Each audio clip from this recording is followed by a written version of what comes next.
Let's rock.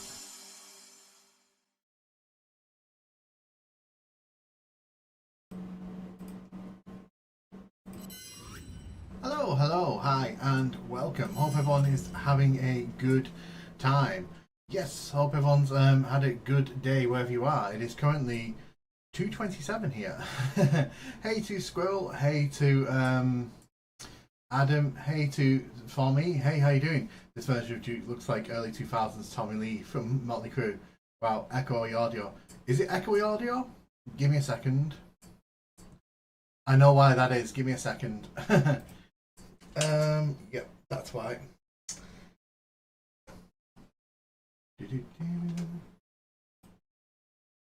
Sounds like you're in a tunnel. I can hear you. I'll be back. I know why it is. Give me a second.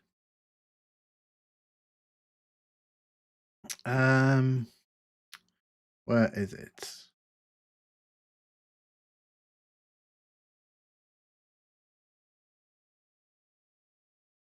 That sounds like you mean. Give me a second.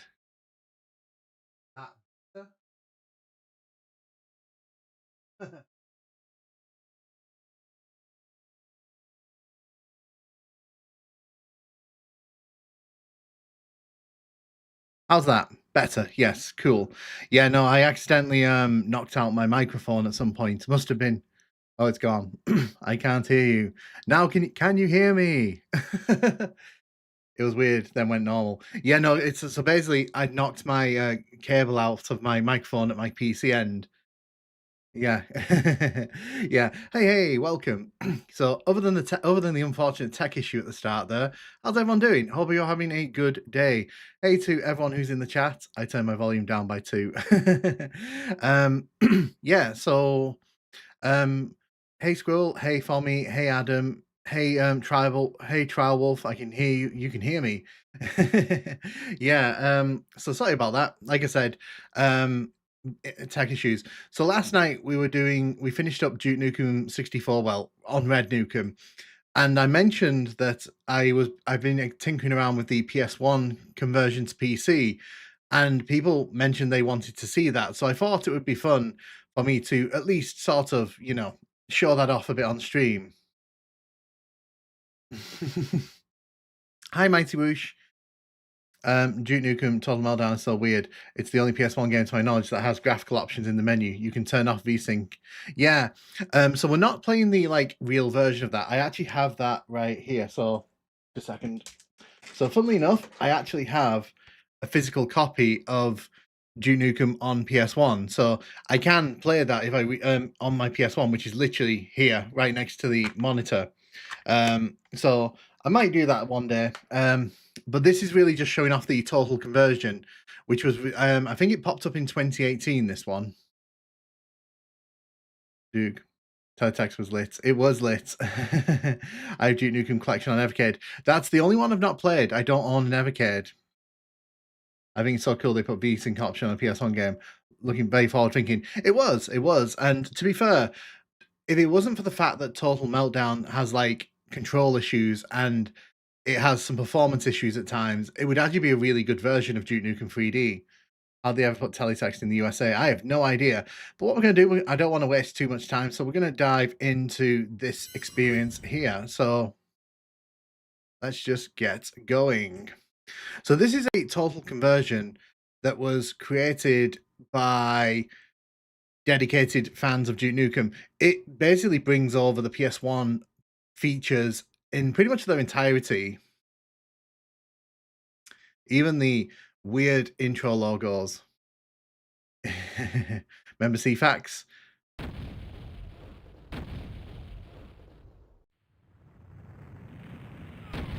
Format is abstractly painful. That's its downfall.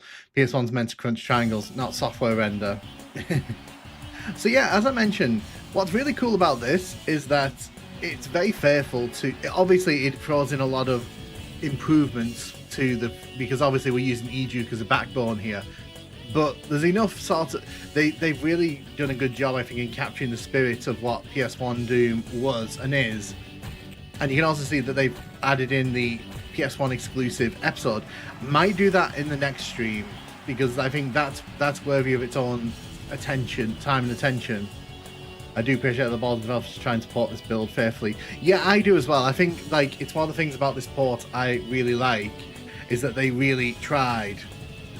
I've also just noticed that it says now playing nothing, but I don't want to mess with that, so we're not going to mess with that.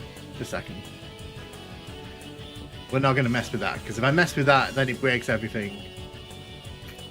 Hey Asapiri, how you doing? How you doing? I hope I got that right.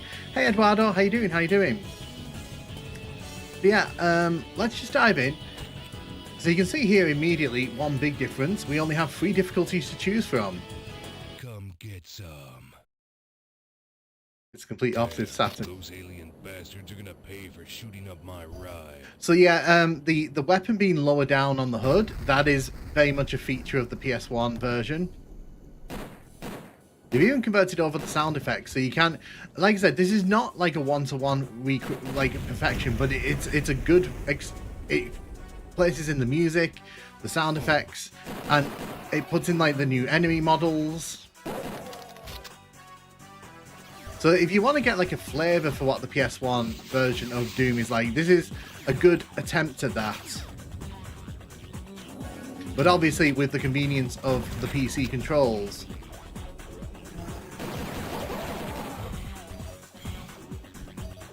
Again, that's not weird. UST is pretty good. I prefer Saturn. So I like the PS1. I mean, obviously I like the PS1 version because I use it in all my videos. But I might, what I'll do tonight, I'll do the normal game, and then I'll do plug and play probably in the next stream.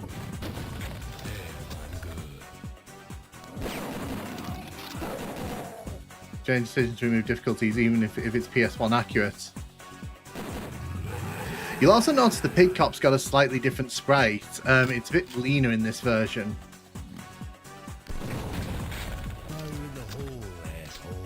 Fire in the hole, asshole.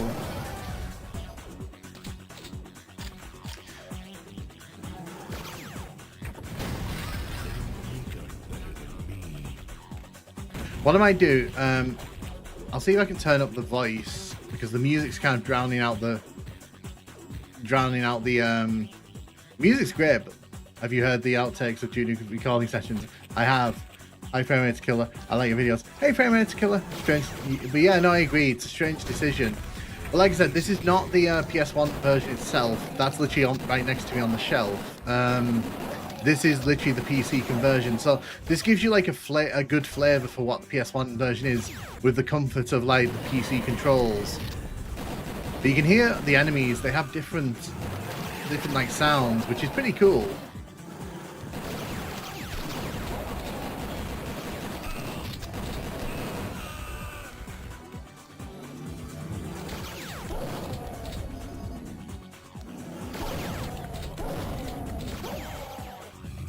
This is one case where I think for sake actually I want you to keep it off texture filtering. It's funny because that is an option. I did actually check that. Obviously other differences as well. You've got the new posters in this version. So you've got the Piggy Cop, kill, kill. And then you've got the Duke brothers.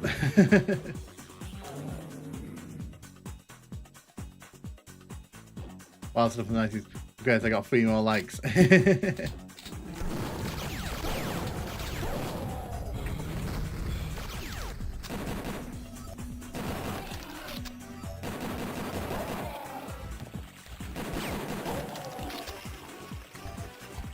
When Vauxhall Nukem, I might do a video on it because the thing is, I was waiting sort of for it to settle and then I was going to cover it, so I didn't, because I don't really like doing things on the day they come out. I sort of prefer to sort of wait.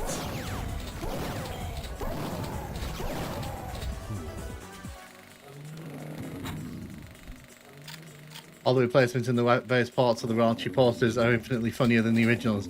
They are. although the lady's still here, so you know that's something. And also you can see again, we've got less mirrors in this version. They really don't like the mirrors in the console ports, do they?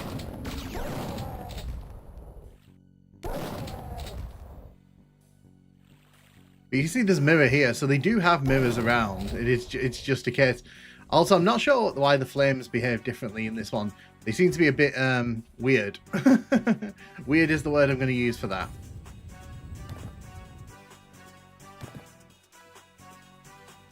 As you can see here, the flames are kind of very... like, we have to be like in the sector with it for it to activate. It's weird.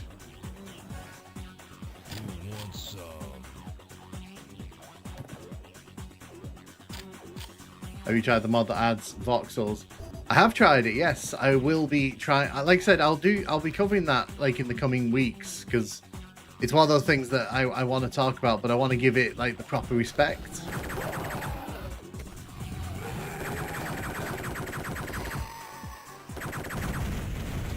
I know it behaves weirdly on the real hardware as well. I also love the fact that if you listen to the commentary in the 20th anniversary, you find out that these are actually just sectors that are moving around the room. They're not actually proper lights. Don't have time to play with myself.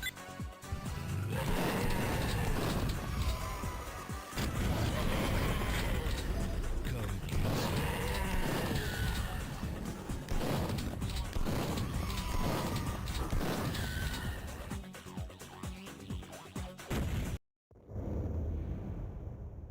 Rockin'. You also get this little thing. Yeah, there's no lighting going on here. It's all fake. I really enjoy your mod videos. Oh, thank you. I'm glad you enjoy them. I don't do as many mod videos as I'd like. I wish I could do more. But the thing is, I don't want to do. I don't want to do mods that other people are actively doing, because I feel like if we're all covering the same thing at the same time, it just kind of looks like, you know, I'm just copying other people's work, and I don't really like that insinuation. So there's certain mods like that I want to cover, but I'm going to give it a bit of time.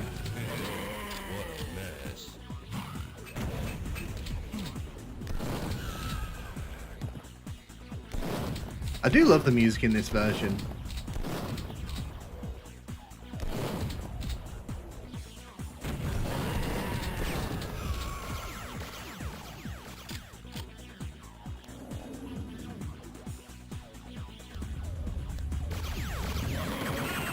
Yeah, I'm sorry about that. Unfortunately, last week when I was streaming, we had a spammer in the chat who was basically switching between accounts, and the easiest way to get rid of it was to set like a very minimum subscription thing. So I've set it as low as I can. I might turn it off again, to be honest, from the next stream, because we haven't really had any issues. So it's not like you know, it's a big problem.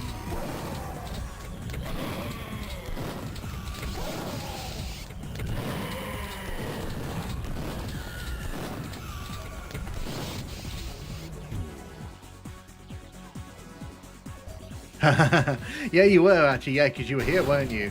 Sorry about that. Yeah, I find the music really kind of makes this a very kind of different, it gives it different vibes, this version.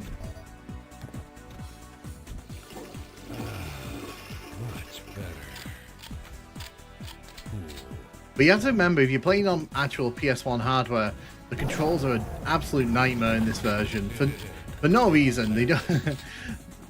You can really tell like they were really struggling without an analog stick of some kind.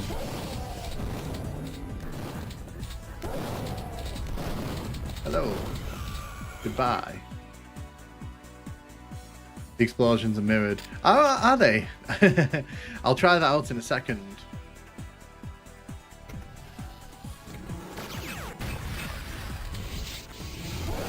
I just showcased the pipe bomb explosion there.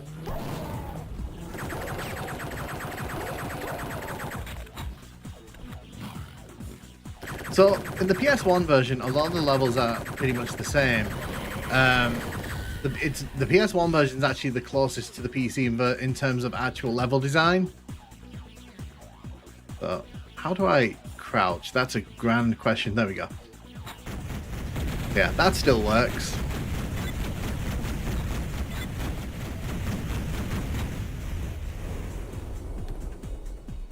The explosion mode. Then there's Saints Row free video. Then there's a Saints Row free video watch. Oh, who was that by? Was that by that Radio Geek? I know that they recently did a Saints Row free video.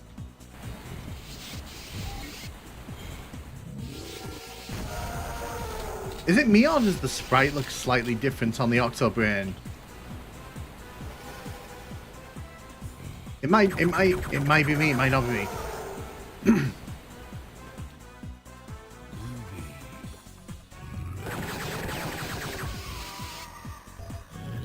Yes. I was just wondering then, like, it looks slightly different. And my mind was like, that's a bit weird.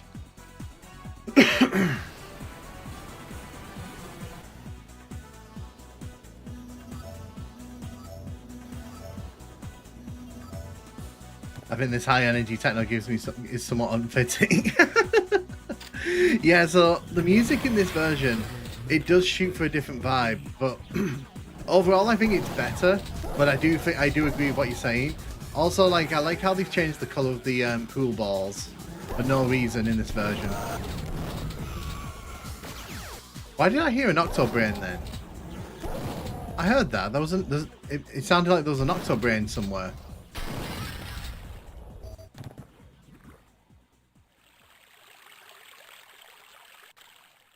I do like the Saturn soundtrack.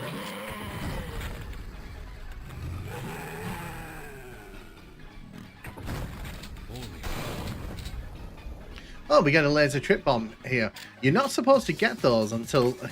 Oh. Normally you don't get those until the second episode. That's interesting.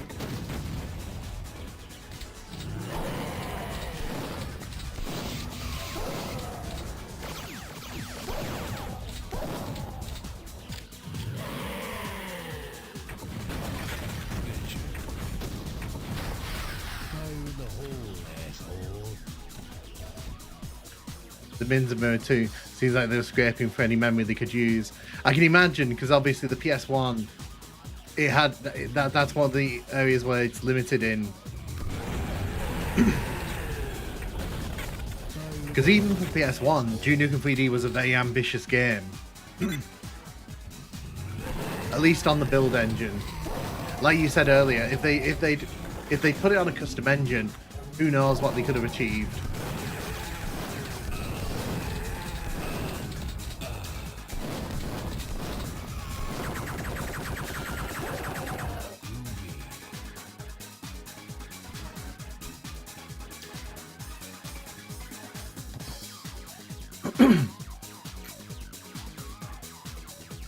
Oh, by the way, the PS1 version of Duke 3D has the best of the tracks. It depends what you're going for, because, like Squirrel said, I do actually like the Saturn version. I think the Saturn version is very understated.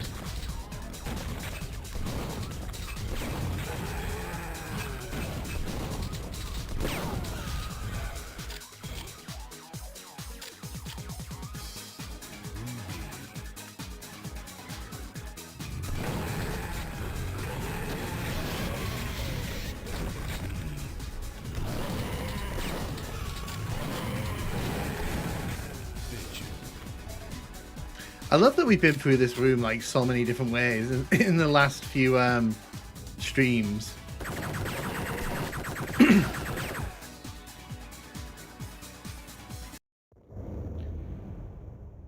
Rockin'. If one calls I was going to get a custom engine, I'm glad it was Saturn and N64. I do like as well this gets like these different sort of looking stat screens at least.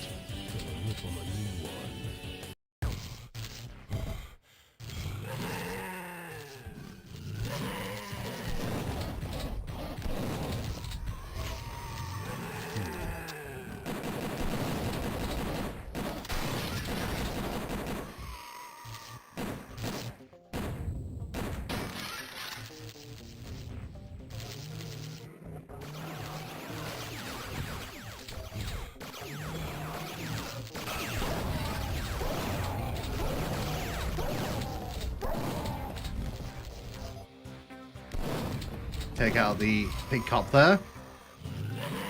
The coolest part of the Saturn version is its true 3D. I mean, the fact that it runs on Saturn at all is pretty great. Like, because Duke Nukem 3D came out in '96 on PC, and it was it's a very intense game even by the standards of the day. So,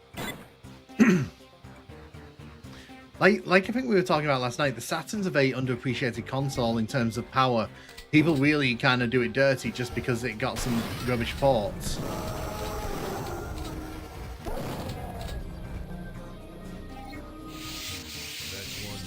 Space Marine. Cool.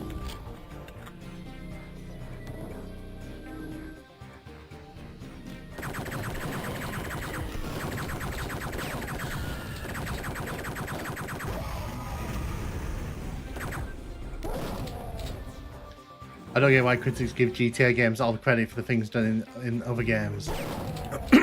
I think it's because GTA puts them all together in like a big package. I think the thing with Grand Theft Auto is like, because they put so much into it, it's like, well, we can't really say this is rubbish because it does so many different things, even if it doesn't do them all really well.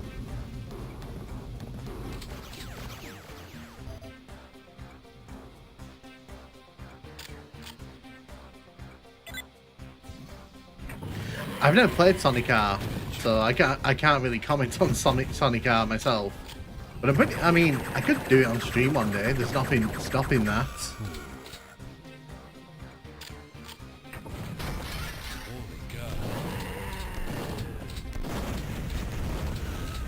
But yeah, one of the big problems with the PS1 version of Duke Nukem is its performance issues. Ooh, what's that? Behind the babe.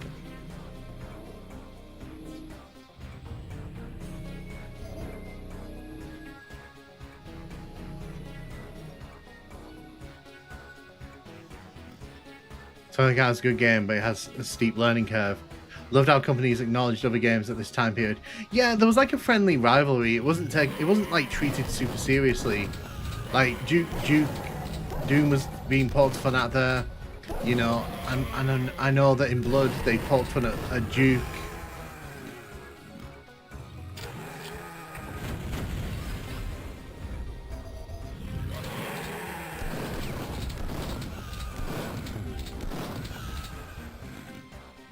Yeah, I was thinking about doing the Saturn version tonight, but I couldn't find my controller. I think I put it in. One of the other rooms.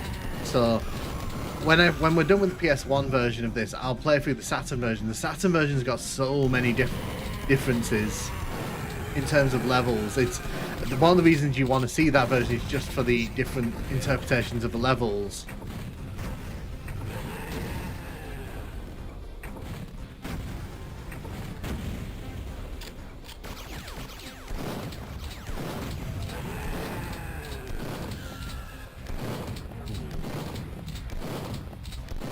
Where are you going? I was wondering where he was off to then. Ooh, hello.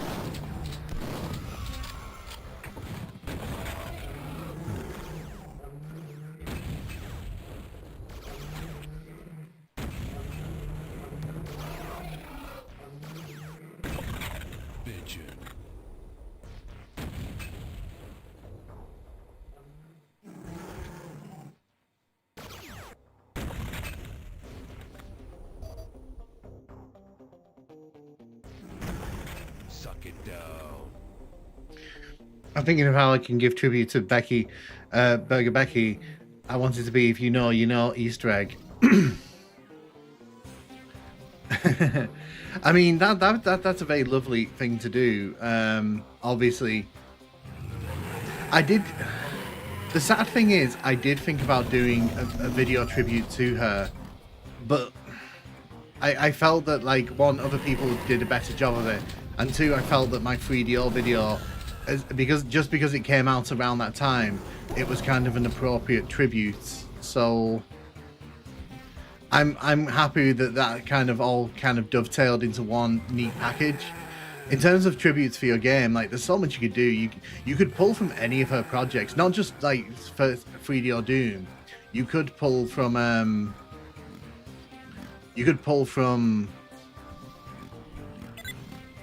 all of hers, because she set up Interplay, didn't she? That was one of the she was like one of the co-founders for Interplay, I think. So you could easily like pull from that. Why do you feel the need to? Well, streaming again. Hey Ren, how you doing? I've been thinking about getting Saints Row 2. I don't know. Saints Row 2 is fine. I think Saints Row 2 is one of the better ones in the series, in my opinion, because it's silly, but it's not stupid silly. And I think some of the later Saints Row games really kind of lean into the wrong humor. But yeah, no, like I said, I felt that the 3DO in retrospect was like was the best tribute I could have given her, because I felt that like it paid tribute to the work she put in while also dumping on the idiots that made her life difficult.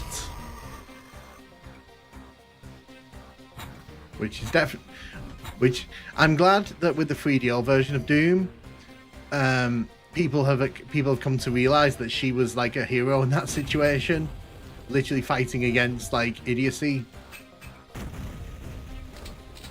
Yeah, she was a co-founder of Interplay. Saints Row is supposed to be goofy. Saints Row is supposed to be goofy, but the series gets a bit stupid with it. I'm saying that as someone who likes Saints Row. I like Saints Row 2 for me is like probably the best in the series in terms of like mechanics and such. Saints Row 3 is really good as well, but like that's where the series starts creeping towards like outright toilet humor.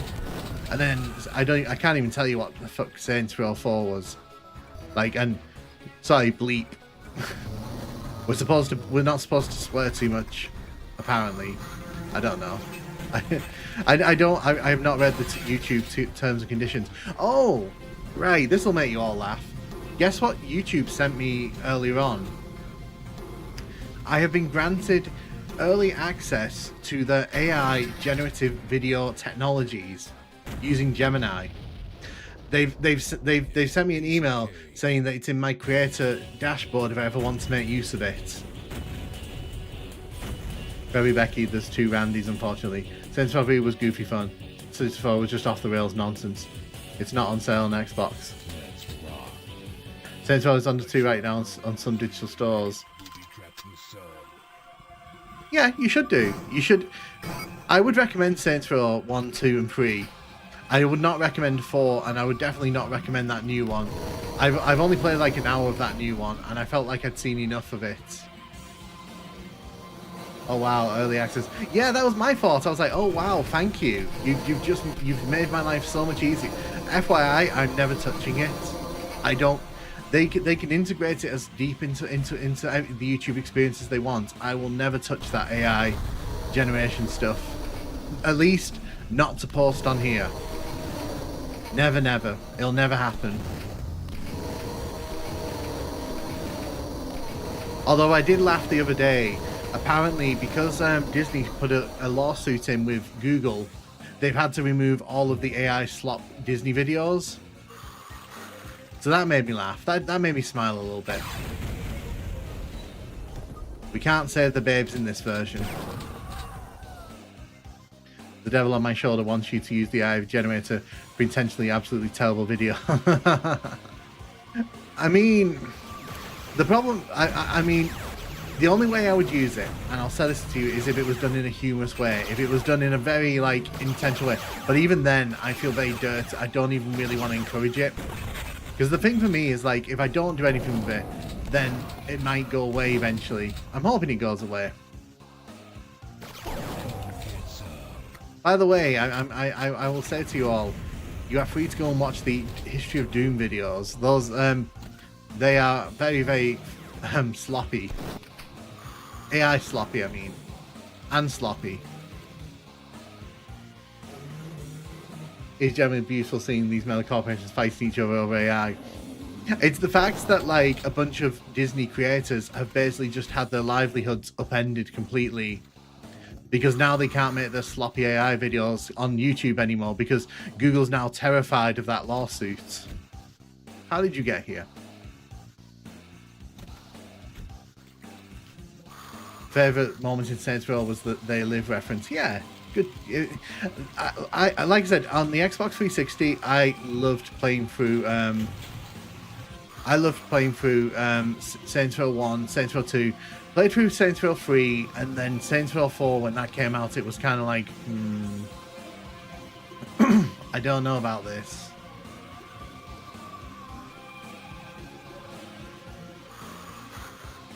There we go.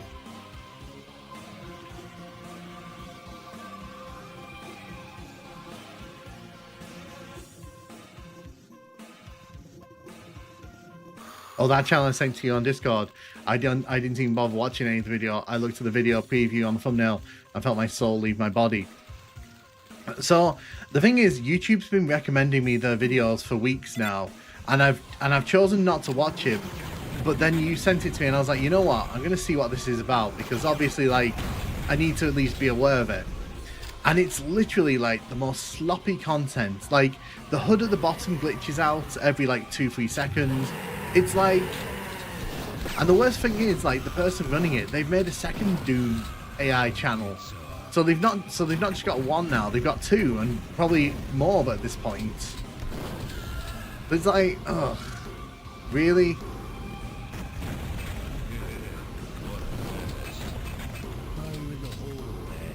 No, it's fine. Like, I don't, because the thing is, like, if you, because I do use YouTube Shorts, I am aware of like sloppy content anyway. So it's not like, you know, you've exposed me to something I didn't want to see. I just think it's really sad that it exists in the first place. Because you know what's really sad? If someone did that as a proper video, like, you know, the history of something in Doom, that'd be such a really cool concept. And it's basically been ruined now by like that sloppy, you know, AI mess. Oh no, I know.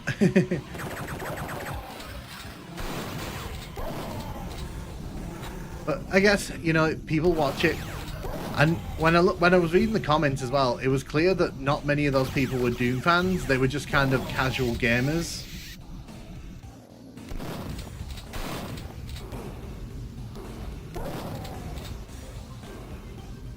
The texture seems to have reduced colors.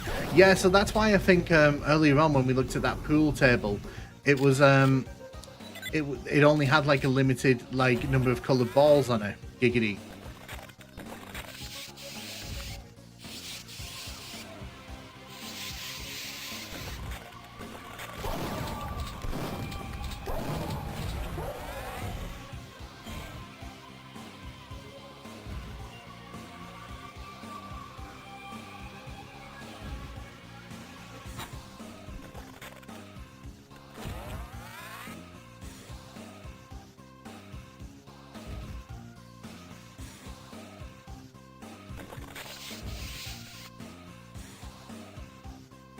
It's bound to reduce color rather than texture size. Let's save. So I haven't saved in a little while, and things tend to have a habit of going wrong very quickly for me. But yeah, this, like I said, this is not the PS1 version.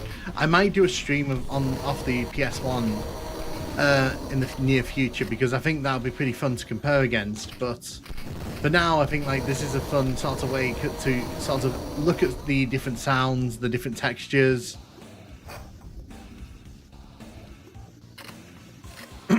Music sounds like something I'd make. Yeah, the music's really good in this version. If you read all the reviews of this version from back in the day, the music's one of the only things that people consistently praised. Everything else in the game gets absolutely dunked on.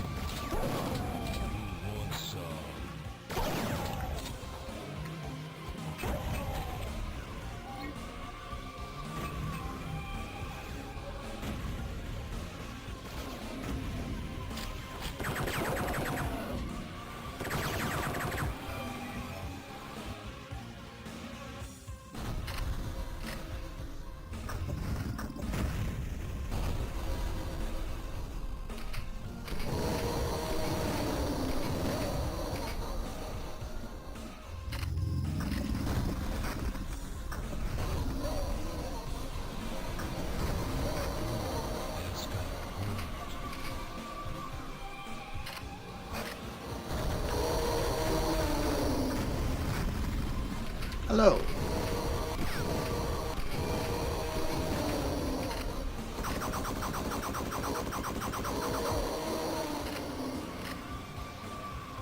I bet it's an insult to the game.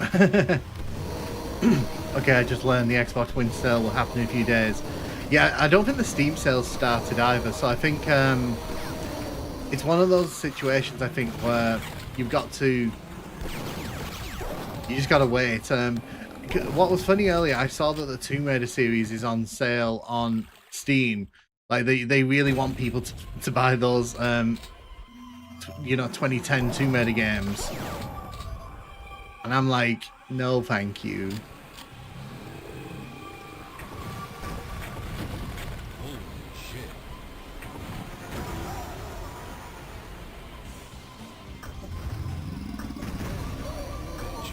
Oh, hello. Okay, how are you avoiding it? I hit everyone else first time and then you come, like, steaming up like that. Dirty, dirty.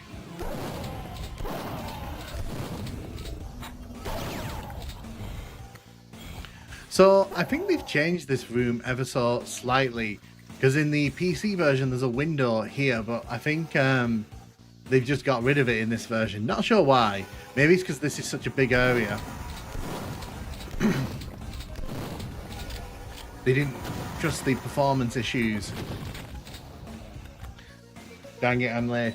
Those alien bastards are going to pay for shooting down my ride and making me late. Hey, Pine Ball, how you doing? How you doing? I feel Saints Row fans fail to understand the gameplay and level design of King. They're more important than the story. There is a distinct lack of furry FPS. Ratchet & Clank has third-person shooters. The 90s gaming guy. I used to play Duke Nukem on PC all the time. Yeah, Duke Nukem's a great game. It's one of my core games as a kid. Even though, like, I was like 6 years old when I played it. Was it 6 or 7? It was one of them. I was too young to be playing it, basically. Again, this is one of those games my nan did not like us playing when she was in the house.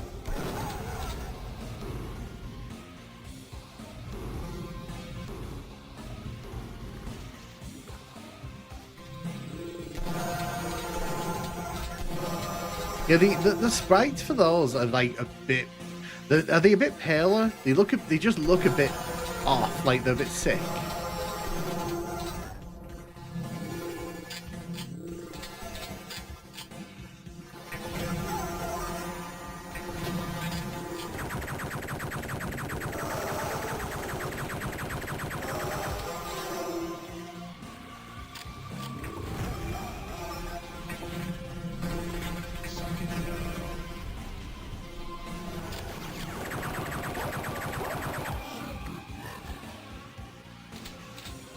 So far, it looks like I'd rather play Duke 64 than PS1 Duke.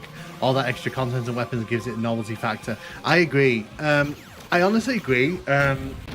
If you were going to try any of these out, I would actually recommend in order Duke 64, Saturn Duke, and then this. The only reason you come to play this version is because you want to listen to the music.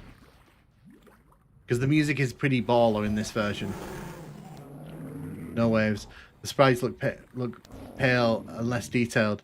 They move the undulating sectors. Oh no, I didn't see. See, that's why I'm glad I have someone technical in the chat, because you can point out that kind of thing. But yeah, Saturn Duke is worth visiting, if only because there's so many differences to levels, much like the Duke 64 version, that it kind of becomes a big novelty in itself. Whereas this version, most of its levels are very similar.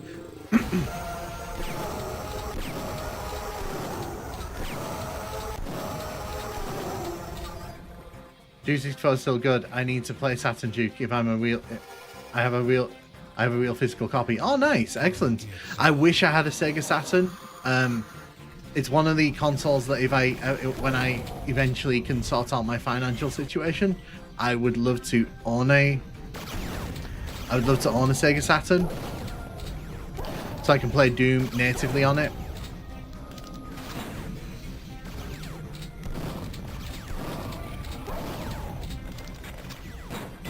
There we go. See, I remembered it this time.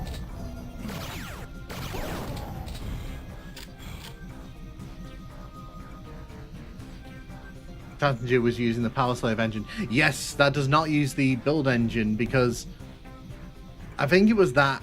Was it Quake as well? Uses his Power Slave on Saturn. Quake's one. I haven't actually played Quake on the Saturn, but I really want to.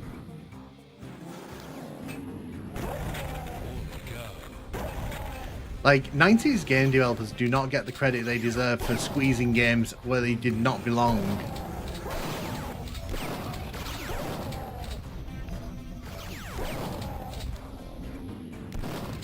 But yeah, if you want to try out Duke 64, just download Red Nukem. It's free to get hold of. If you have a copy of Duke Nukem installed on your PC, it'll pull those files in that it needs, and you're off to the races then. You also need a ROM for the Duke 64, but trust me, like that'll take you like 2 minutes with Google. Nintendo cannot get rid of ROMs. They wish they could, they can't.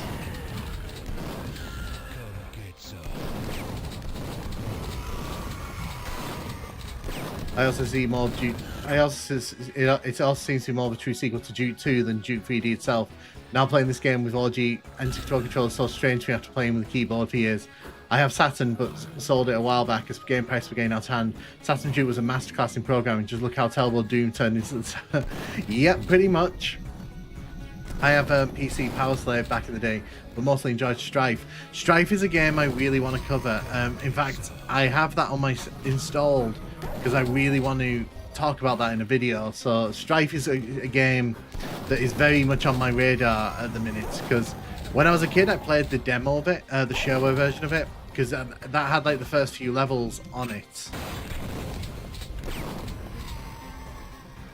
Saturn, will we ever get a true sequel to Duke 2? I doubt it. I very much doubt it. Saturn Quake, much like Duke 3D, improved a lot of the original graphical, and I think Carmack was salty about being shown up. I do believe that there was a bit of there was a slight hint of jealousy going on with Carmack with when it comes to Saturn Doom. I think he was like, I do believe that he wasn't acting in best faith on that one. Red Nukem's version lacks the bot multiplayer. It does, but the thing is, like, outside of that, like, you can pretty much enjoy it on modern PCs, and if you want to see all the differences in the best versions, I like how that did the Looney Tunes thing of the logos on the side of the rocket just kind of went.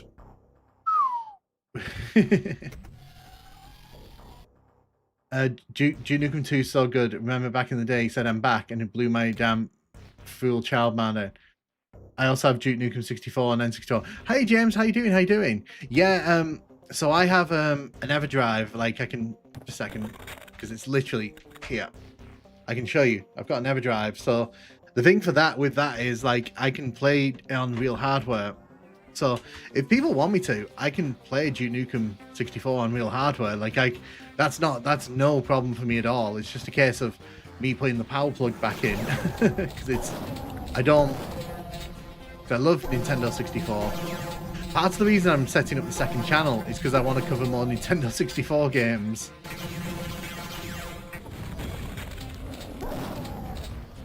When the rocket explodes, if there's complex geometry, a broken rocket is still there. Oh, cool. I'm sorry it's late in the stream. James, you never have to apologize. You are more than welcome to come and go as you please. Please never feel obliged, like, to come here. Like, I would be here streaming like this if there was just one person in the chat, and trust me, I've done that many times in the past. So please never feel guilty. Like, I'm just privileged that so many people want to watch me play Duke Nukem. Why was it okay for Duke Nukem to go through edgy route, but when Sonic did it, he was criticized? I think it's because the are you talking about Sonic 06, or are you talking about Sonic Boom when you're talking about edgy Sonic? Are you talking about, to be fair, there's a few Sonic games you could be talking about there, to be honest. Generation Unleashed was pretty wild as well. Carmack was absolutely salty and deliberately sabotaged Saturn Doom. He was showed up with his own engine and it hurt his ego. I think Carmack sabotaged the Saturn. Yeah, I think obviously they'll never say it, but if you read it between the lines, it's pretty clear that he didn't. He got a bit like weird about the fact that they were doing something he couldn't do, which is weird because like he let the PlayStation team, like he let the team at Williams do what they wanted with the PlayStation version, and then Doom 64. So I'm not sure why he got jealous about that. Surprised it's still geometry complex. Yeah, so I think that's one of the problems with this version on real hardware. If you play this on real hardware, performance is just everywhere. Like you can get lag spikes just walking like around, because I played it. It's on real hardware. It is not nice at times. So I feel like they could have made this a lot simpler, and they probably would have had a better time of it. I never heard of EverDrive on N64 before. Yeah, so the EverDrive basically lets you take all the ROMs off the internet and let you put them into a sorry, I'll stop for a second just because, and let you put them onto an SD card. So if you look there, there's an SD card slot. I put that in my computer, and I can put any ROMs on. That's how I'm able to play like the custom the 64 Doom WADs on the real N64 hardware. It's also having to play with the three-pronged N64 controller. True, and hey Paintball Pro, how you doing? How you doing? They're probably talking about Shadow or 5. Oh, they're probably talking about Shadow. I've never played Shadow. I remember when it came out, it was like, I remember the advertising campaign around that one, but I never actually played it because I was never like a die-hard Sonic fan, so I kind of missed that one. I haven't touched on the modern Sonic games. Am I missing anything? I mean, Sonic's a very weird franchise. You'll get a good game, and then you'll get 3 bad games, and then you'll get 2 good games. It's a very inconsistent franchise. It really can't decide if it wants to be good or bad.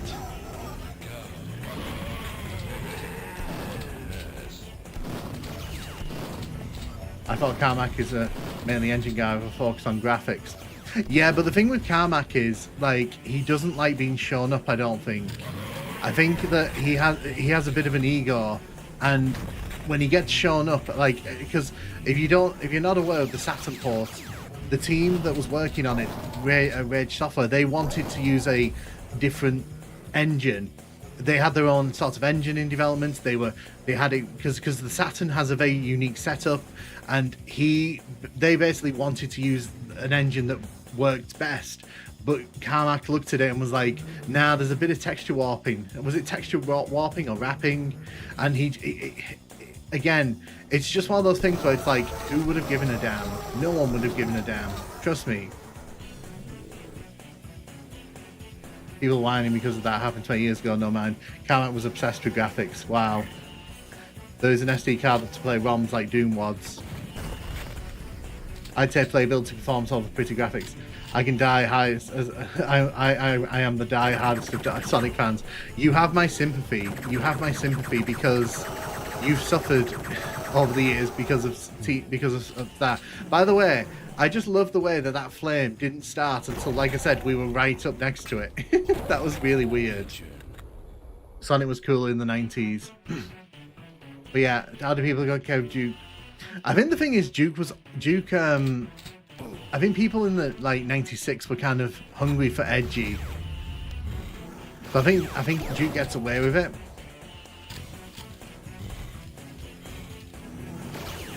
I like though how it would not teleport me no matter what I did.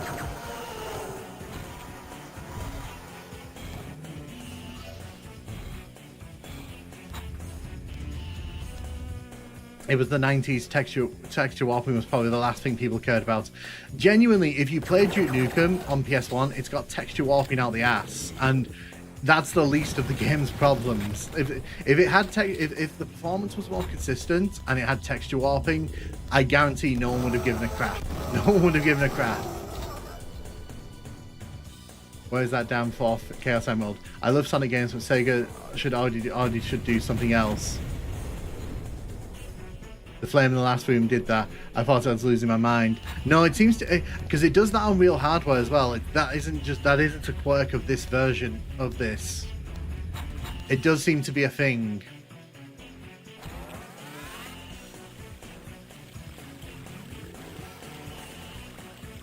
Octobrain, stay away. Where's the Octobrain off to? I was wondering where it was off to then, because it went right past us. Let's go and see if that lady's there, by the way. There's a lady, if you've never seen it on this level, there's a lady who is giving her absolutes all over here in like the furthest reaches of this level. Let's see if she's here.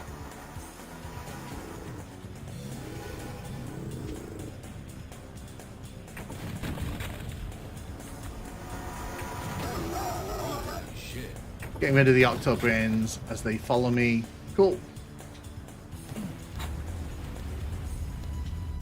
So if you've never seen this, there's a lady down here in this.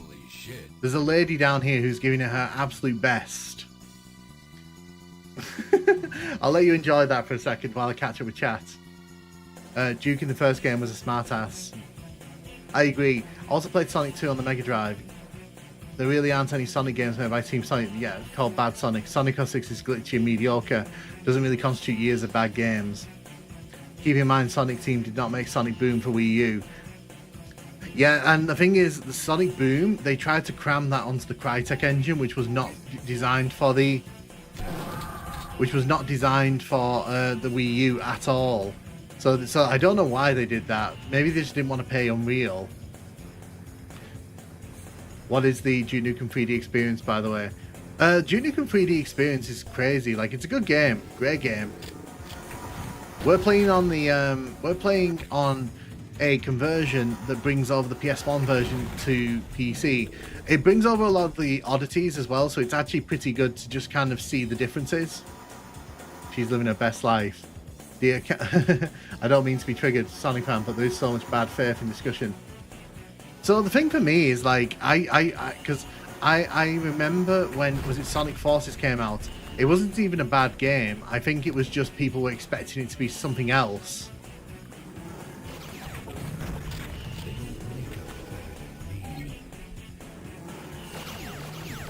Go. We're just going to run through this section because I don't fancy fighting all these things. We're going to run through here. You can see this is all basically the same.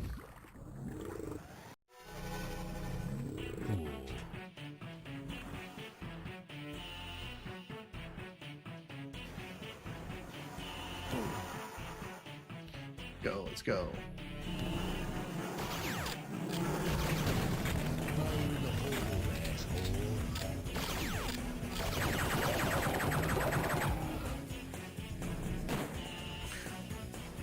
Also Forces kind of sucked. Forces painfully average. Are there any levels difference? So hey Joe, so in this version, not too many. This version's very close to the PC original, but if you look at the enemy sprites here, for example, you'll notice the Octobrain looks a bit off, weird. You'll also hear that a lot of the enemies have different sounds. They really did try with the PS1 version here to stay as close as they could to the PC original. They really wanted that to be the thing with this. Sonic Forces is a perfect 6 out of 10 game. Yeah, and 6 out of 10 is fine. I mean, people forget 5 out of 10 is supposed to be the average. It's not supposed to be like the... There we go. So if we do that, now we can come in here, run around, grab all the goodies without sort of repercussions.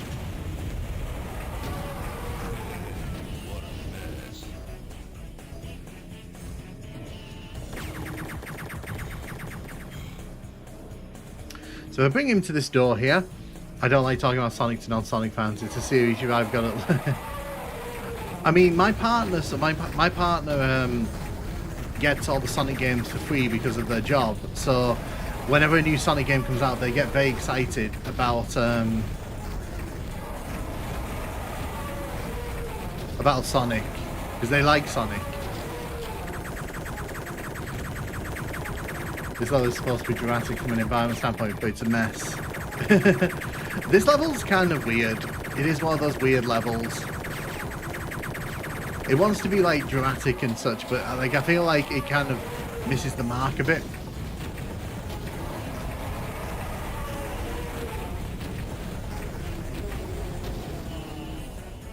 Look at that low-res body.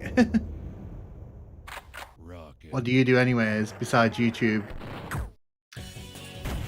I do freelance script writing and video editing on the side. So for a few years there, I actually helped other people write their scripts for YouTube videos. So they would come to me and I would polish it up for them, or like I would actually write it for them.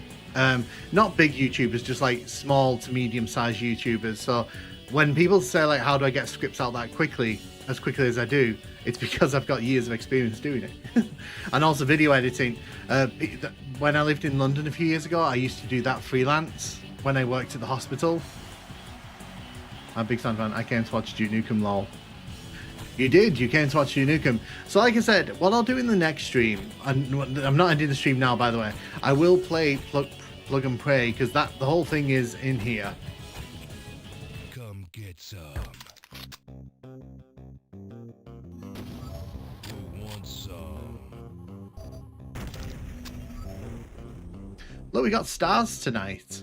So if you're not aware, when we were playing through the N64 version, there was literally no skybox outside here. There was no Earth, there was no moon, and there was no whatever that star is.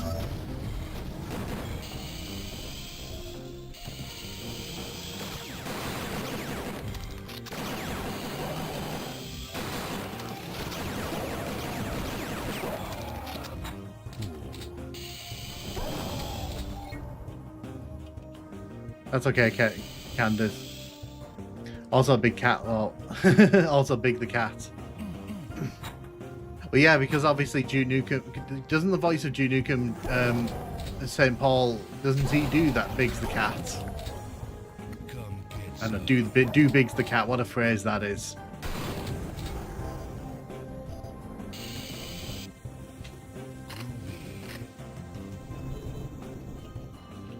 See, unfortunately, the PS1 version does not have like big major level differences. I think that's one of the big disappointments. Well, I mean, if you're playing this back in the day, maybe it wasn't a disappointment.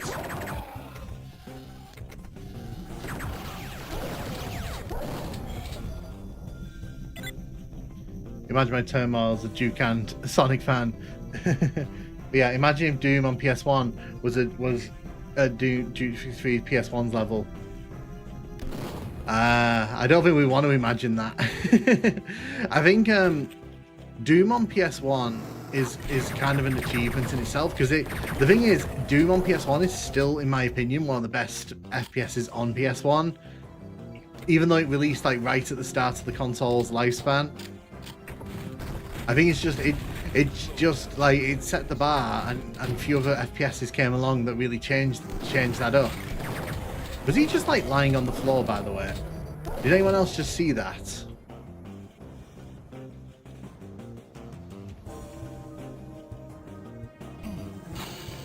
What strange things.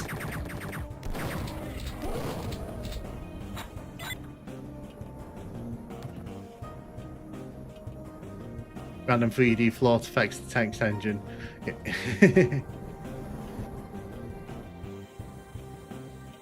Yeah, at some point I will play this on real hardware, and you'll see why, even though this looks like the PC version, playing it on PS1 is anything but like the PC version. Because the controller, the controls on the PS1 version of Duke Nukem are, in my opinion, some of the worst. The actual worst. Like, you literally have to learn how to move around in a 3D space, because the controller just does not help you.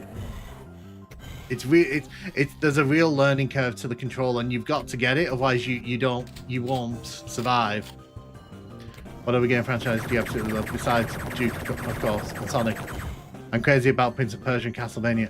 Oh, excellent. I loved the Prince of Persia trilogy on GameCube, PS2. That was my introduction to Prince of Persia. Not really got into the last one. I think there was one released at the back end of the Xbox 360 era. I didn't really vibe with that one.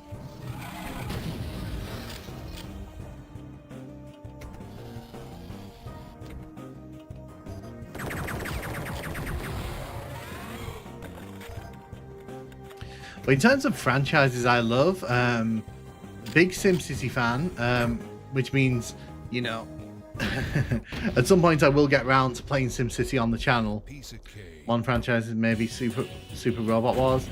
Imagine if you could jump and look in the official classic Doom. Yeah, Sands of Time trilogy is amazing, best games in the series. I love 90s SimCity games. Yeah, I love so as a kid I played SimCity 2000 a ridiculous amount. Played SimCity 3000 a lot. Literally was playing SimCity 4 like 2 hours ago. So, you know, so I'm still very invested in the SimCity franchise. I did not like what EA did with the with SimCity. That still hurts to me. I've not quite forgiven them for that one.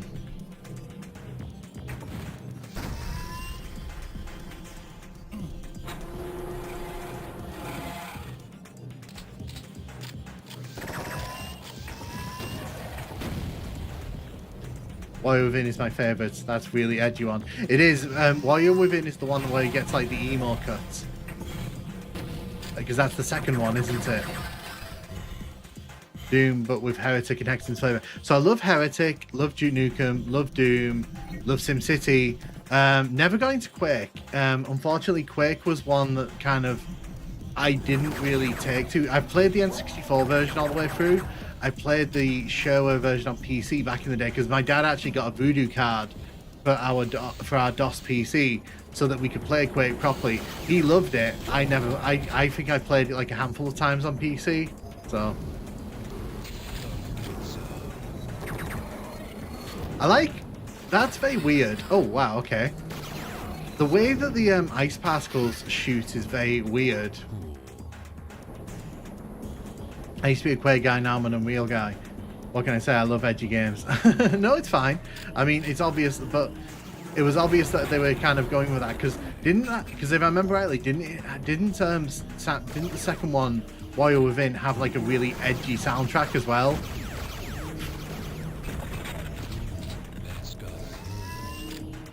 Streets of SimCity was an interesting experiment. Streets of SimCity was hilarious. We got that from Toys R Us because it was on sale for like £5, and I was like, I can play my SimCity 2000 cities in 3D. Amazing. Played it for like 10 minutes. Never touched it again.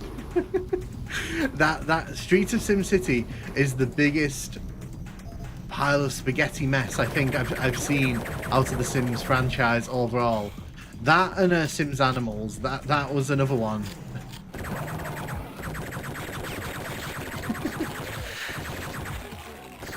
Like, I was so disappointed with Streets of SimCity. Like, you don't understand. Everyone says I'm stupid for not liking Quake that much. I just never got into it. With Quake 1, I didn't like the vibes of it because it was like moving was great, but it was just like brown. Great combat though. Like you can't deny that.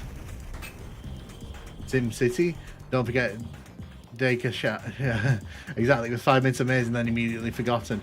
Hey Crestline, how you doing? LGR's videos about Streets of SimCity is fun. On the new channel, I am going to be covering like SimCity Sims games because one thing I'm really proud of, and again I can show you because it's literally right behind me. I actually own all of the Sims games, Sims 1, 2, and 3 in their full physical form. So what I'm planning to do, and I've started doing it like but only passively. I've started recording footage of each of the expansion packs individually. So starting with the base Sims game, and then I'm going to go to Living Large, and then I'm going to go to House Party, and then Hot Date, and I'm going to kind of do it that way. So a bit like LGR did it all those years ago. What is your new channel? So the new channel is going to be like very kind of general gaming focused, so more focused on like not first-person shooters. Because I've found that when I do not first-person shooter games on this channel, people get a bit like you know, and that's fine. I get it because because people come for the first-person shooter game. So, but like I want to be able to have a space where I can like.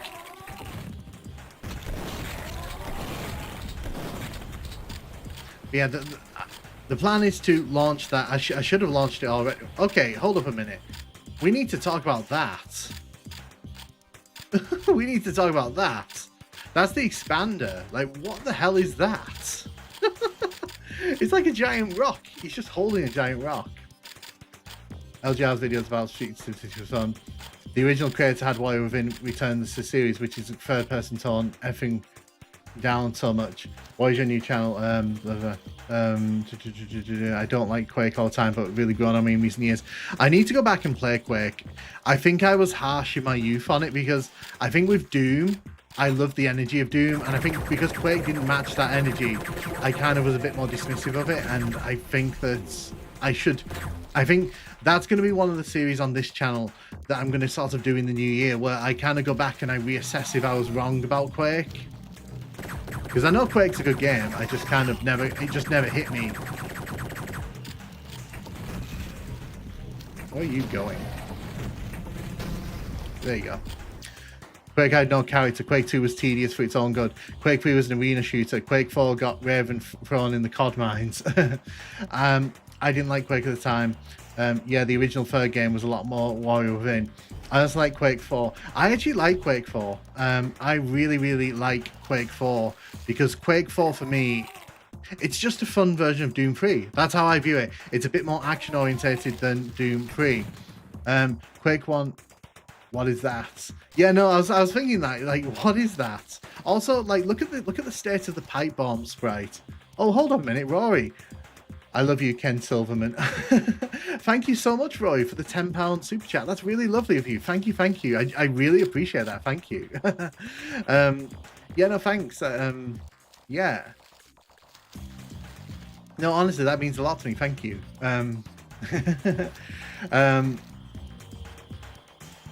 I'm sorry, I just don't like Quake. Ugly brown-ass game. I don't like the aesthetics of Quake. I think that's, like I said, I vibe with Doom so much. I think that it kind of poisoned me against Quake's kind of brown tones. But I did play Quake 64 all the way through, so it's not like I've never played Quake. I've just never played the PC version all the way through because it was like, not my vibe, not my street. Plus, I think I was playing Duke Nukem a lot at that point. By the way, I love, by the way, that we're trying to shoot this Octobrain here. And for some ungodly reason, we're not being allowed to. Just want to point that out. That's not me badly shooting. That's just the game being, like, weird.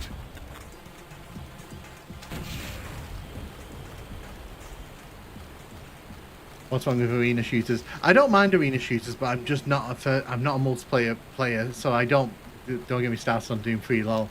I mean, there's a reason I've not covered it on the channel, because I don't want to hurt everyone's feelings. When I say that I don't mind Doom 3, but I think that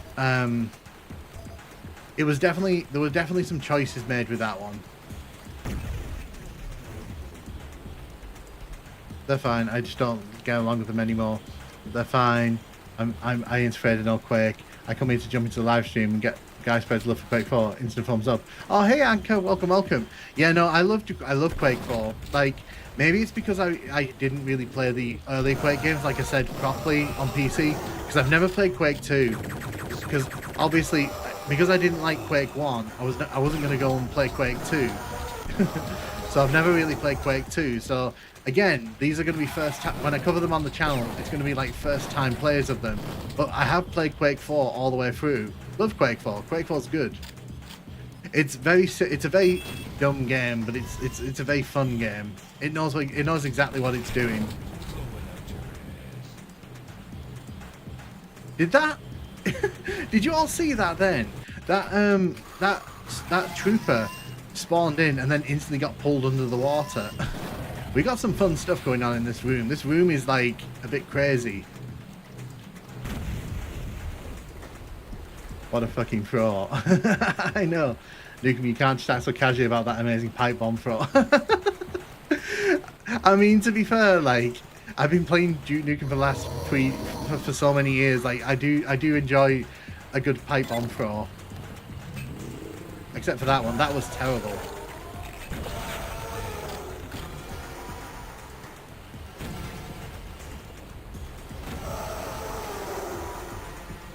There we go. Got rid of them. Quake 4 has that great blend of narrative, environmental storytelling, and some very solid shooting. If it was PC only, it would be more fondly remembered. Possibly.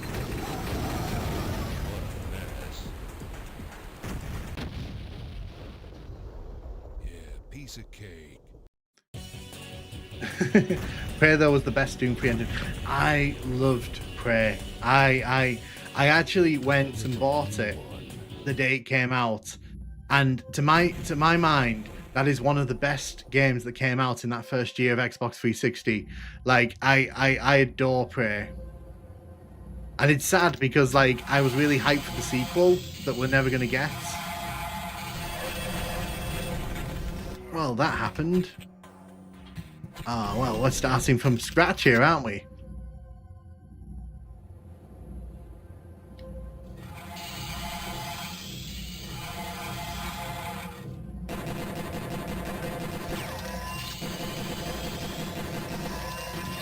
Look at them all letting each other into the room like that.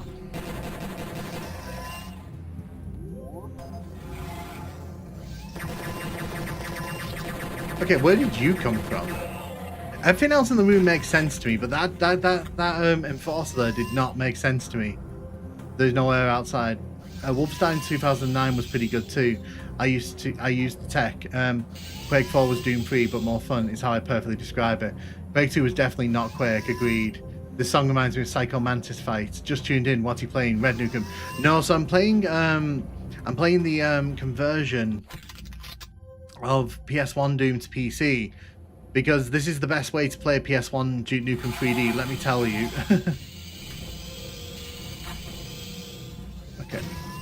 Okay. You all need to stop opening doors. That's getting really annoying. I want to know where you come from. You just sort of show up out of nowhere, don't you? Excuse me? Wolf 09 is nice, but Return is legendary. What a failure. id Tech 4 3D engine's underrated, sadly underutilized, and it was overshadowed by Half-Life, which kind of came along and stole every bit of thunder that Doom 3 had. That Cyberpunk Prey game looked really cool. I do like Quake 4. Doom 3 was mostly a tech demo. I wouldn't say it was a tech demo. I would say that they leaned a bit too heavy into the horror elements for what Doom should be. Doom has horror elements, but they should always be like in weighed against like actually what Doom is, which is action adventure. It's an action shooter. That should always be the first thing, in my opinion. Prey on Xbox 360 ran a lot better than Quake 4. That's how I played it back in the day on the Xbox 360, so I have a lot of fond memories of Prey. I hate Blood, but I can't deny how appealing it is. Blood has like a really good aesthetic. If you can get into the vibes of Blood, it's a good time. I think it's just a shame that like these last two remasters by Night Dive have been a bit doody when they arrived, because they really kind of sours like the excitement for it.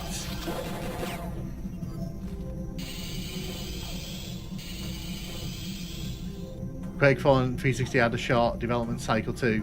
Doom 3 was fun, yeah, very dark, slow moving. You can't tell me Blood is a bad. It's like, come on. Look, I'm not getting involved in any of that discussion because I've only played like 2-3 hours of Sonic 06, and that was mostly as a joke to satisfy one of my housemates' curiosities.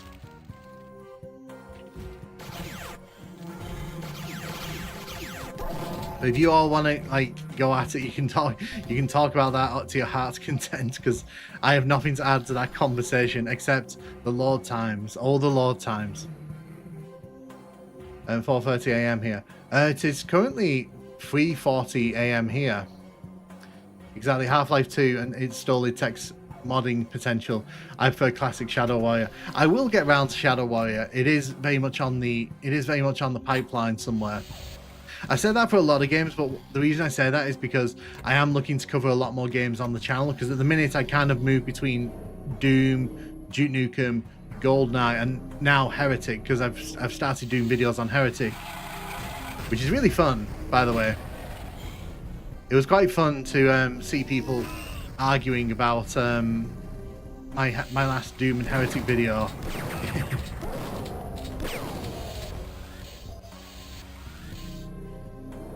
awfully designed versus that makes Blood shamelessly breaks a lot of traditions of 19 shooters and successfully IMO.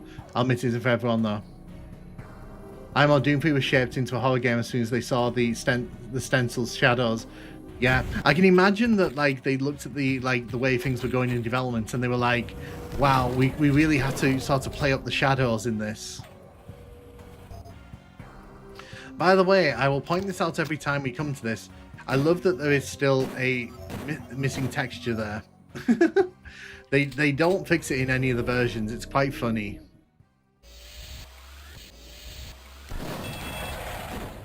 Good thing I literally just saved, isn't it?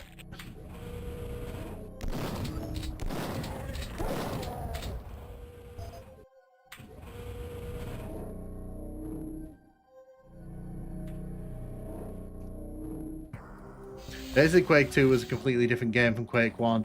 Yeah, Quake 2 was just nothing like Quake 1, which makes me wish I'd played it back in the day, but I like I said, I didn't really see the point in it, because if I didn't like Quake 1, I was not going to like Quake 2.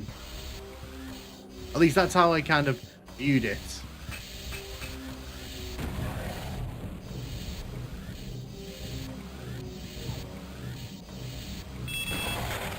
Damn it.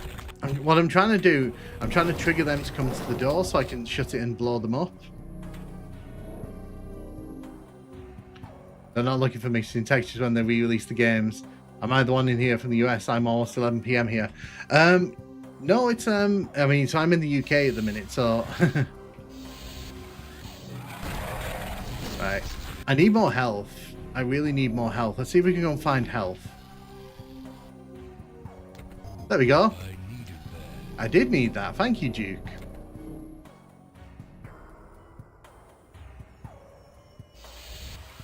Nobody bothers with Rage 1.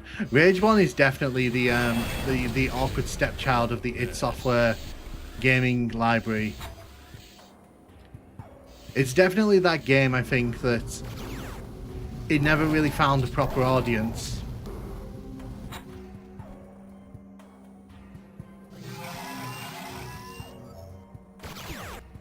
Well, that didn't last long, did it? Italy going to work. Oh, hey, Seamus, is it Seamus or Seamus? I think Rage's biggest issue, aside from being kind of bland, is also how horribly unoptimized it is. I also think that they kind of put a bit too much into it. They really wanted that to be like the next big thing for id, and I think that they kind of had delusions of grandeur with that one. Because you have to remember, that came out like after Fallout had come out, and people were kind of hoping for like a better looking Fallout game. I remember that was the hype with my friends at the time, and it just didn't offer that at all. It was a completely different beast, and I think that was the problem. I think people wanted something a bit more, well, just better, basically.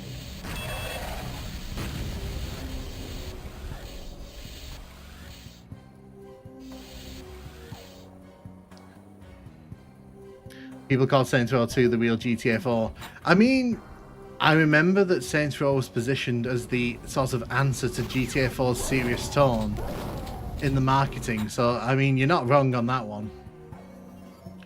The Rage took way too long to develop. It took way too long to develop, and it just wasn't like the game people wanted it to be, so it's like they were really kind of making mistakes all over the place with that one. Rage was another carback tech demo for fancy engines from the part of the world. I'm from UK, so specifically I'm in Manchester myself. I was born in North England. I nearly said North UK. That upsets Scottish people. You're not supposed to say that, so I don't say that. Because I'm from Northern England. I sound like I'm from an episode of Coronation Street. If you don't know what Coronation Street is, then you obviously you're not from my part of the world.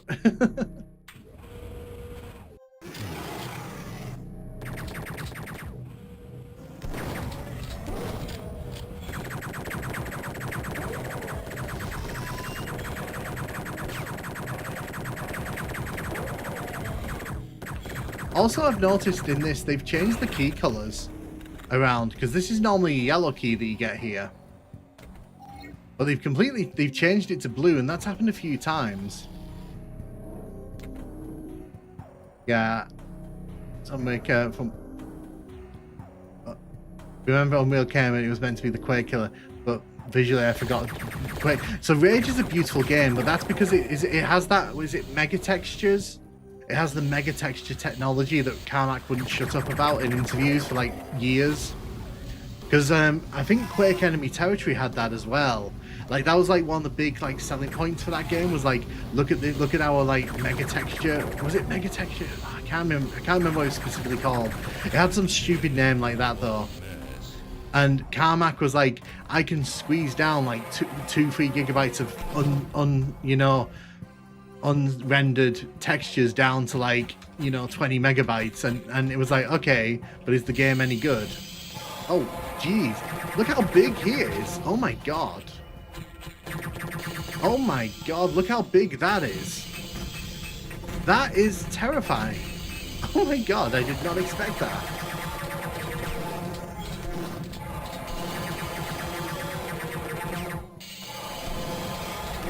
Mega textures are really cool, to be fair. I mean, I agree, but the amount that Carmack went on about it from like 2009 onwards, you'd think that like they were the greatest thing like that came out of the universe. What a mess. Because there was a lot of interviews he gave where he talked about that for like the good and bad to every games. We are like 77 viewers. Don't forget to like the video, guys. I don't do that kind of thing, Joe. I appreciate what you're saying, but I don't really like doing that because like because I think if people want to like the video, they'll like it. If they want to dislike it, they'll dislike it. I prefer people to sort of act autonomously. It's why in my videos I don't say like subscribe to the channel and all that, because it's, to me, it's like if people like what I do, they'll subscribe. If they don't, well, it is what it is, isn't it?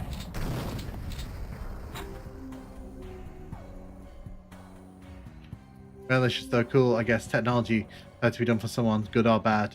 CSGO uses mega texture for a map. The file size is one thing keeping me from playing Rage again. I remember that, was it Carmack said at some point before the game came out that at some point he had it, the game was like 100 gigabytes uncompressed. And when you look at that comment now with where everything's gone in the video game industry, it's like, wow, I wish modern games would just be 100 gigabytes uncompressed.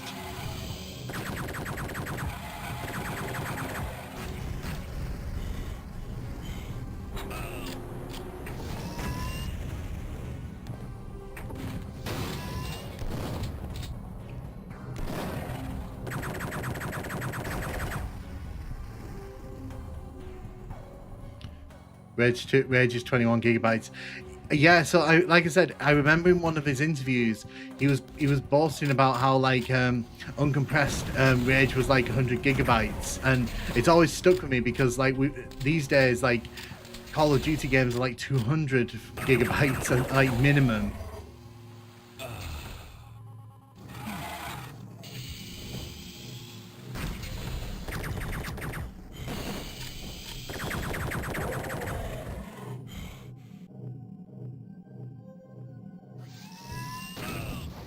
Those things are so annoying.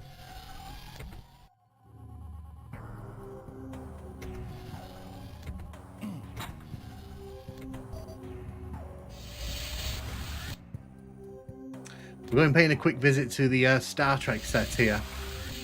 Looks like I have pecan. Oh, thank you, Rory. How many Rage mods are there? John Carmack. Thank you again, Rory. Thank you for the second super chat. That's really cool of you. Thank you. I really appreciate that. Thank you. Thanks. Honestly, though, I appreciate that.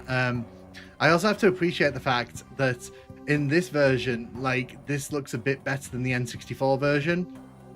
This looks very close to the PC version. Do love the Star Trek references here. Honestly, thank you, Rory. That's really, really lovely of you. Oh man, speaking of, I hear Call of Duty is atrocious. I heard that as well. I heard that it was an absolute mess this year.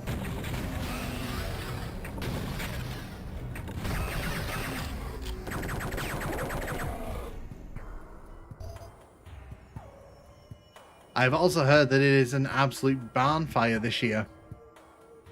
Oh man, Call of Duty traces back to Quake 3 engine. It does. Call of Duty 1, I actually own the disc version of that from when I was a kid. Because I actually bought that back in the day with my own money. Yes, I did used to like Call of Duty games. By the way, this is the really ready room, by the way, if you're curious.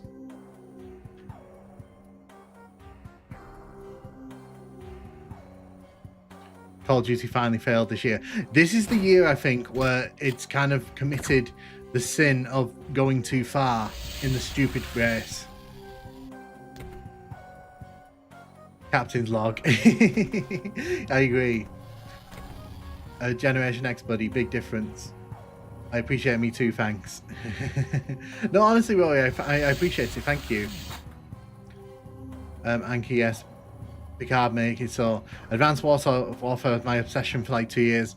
I loved, do you remember, so do you know when I loved it? Call of Duty Modern Warfare, when that came out, me and my friends played that for like 2 years straight. Even when World at War came out, we literally stuck with Modern Warfare because it was that big a deal on Xbox 360. That's like how much of a stranglehold that had on me for like 2 years. And I've never really gone back into the series after that.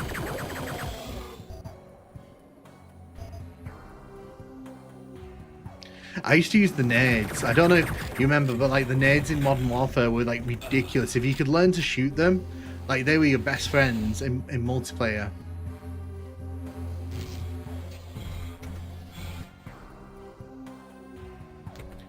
I might cover Modern Warfare at some point on the channel, like the original Modern Warfare, not like the stupid remake that they've done. I might cover that at some point on the channel. Visualized geometry sounds like what the original prototype were trying to do.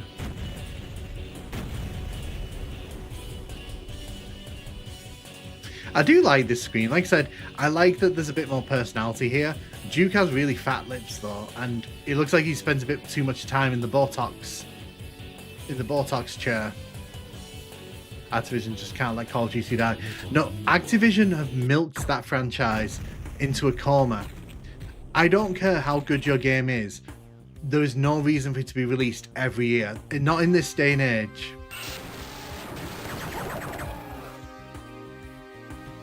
I feel that like in the modern age, bi-yearly releases where you have genuine updates are more important in my opinion than like annual releases. You can't release annual releases in my opinion.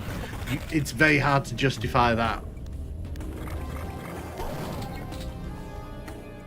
Duke Nukem, Sig 3D. Activision has to do something else already. Milked Call of Duty into a coma. You hit the nail on the head.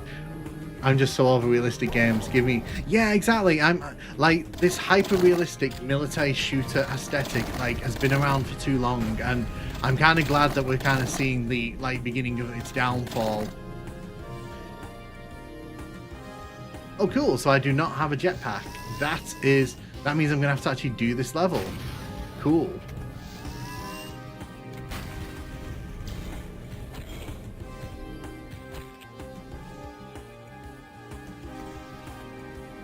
Did I not pick the jetpack up on the first level? I must not have done. Oh, I died, didn't I? Of course. That was what did it. I died, so I don't get to bring the jetpack into this level. It was never realistic games. It was experience. I just go outside and take some photos. I didn't mind like when Modern Warfare came along. It was such a breath of fresh air. Like the story was good, the multiplayer was engaging. It really felt like yes. And then they kind of just kept doing that over and over and over. And the problem is, like when you do it over and over and over and you don't make substantial changes, it becomes boring. And then everyone else starts copying it. So there's like no one's doing anything unique anymore. The video game industry is really like its own worst enemy at times. Games are supposed to be an escape from reality. The old SWAT games were very sim orientated, but damn, they were hard. Well, my issue is mostly games try to play realistically. You know, make me walk around at human speed instead of crazy godlike speed. Exactly, like Doom got it right. Like let you fucking whiz around like you've got like rockets in your shoes.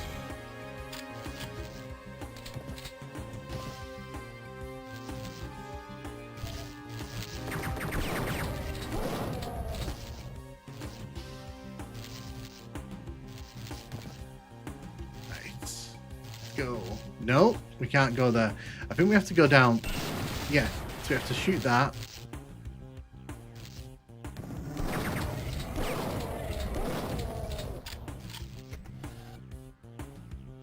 Top 4 multiplayer is goated. All thanks to the consolidation, taking risks is expensive. Yeah. Originality is not profitable. Did you not know? We can't have original ideas now. It's got to be safe and bankable.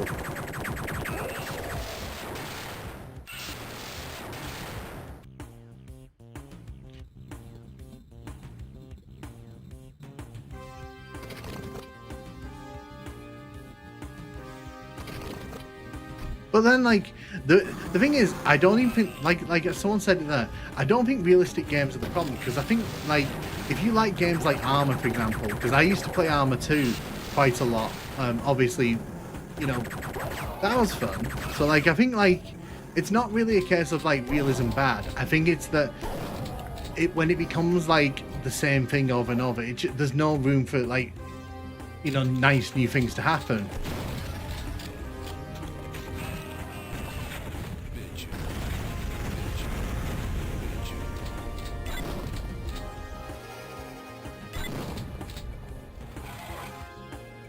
I get so many comments about my games, colourful visuals. I love colourful games.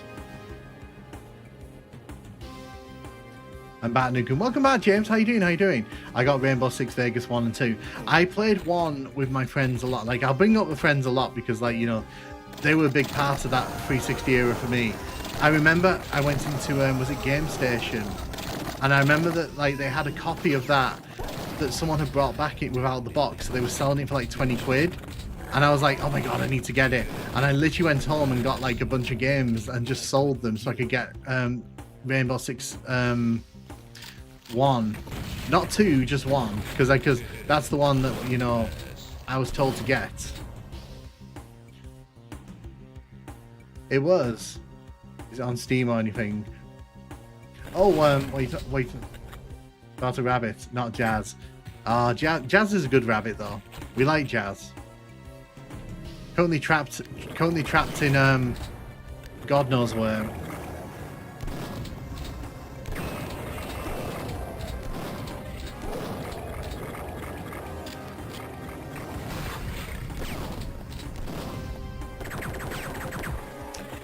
I knew I was gonna die there. I knew I was gonna die there because he was messing around with that platform.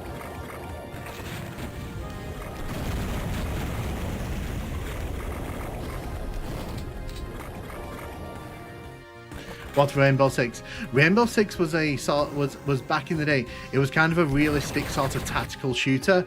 So you'd kind of be in a squad of people and you'd have to manage those squads as you kind of went around and performed missions. And then Rainbow Six Vegas was like where they kind of up the stakes a bit. It was kind of like more dramatic. These days it's more of a multiplayer online squad shooter. My green rabbit has no relation to any green rabbits living dead. I played OG Unreal. I need to play Unreal again. Like, we're just adding games to the pile of things I need to play, but Unreal is definitely one I want to go back and experience. So, yes, I want Wing Commander to come back. All right, I think I'm going to give it. It's 4 o'clock.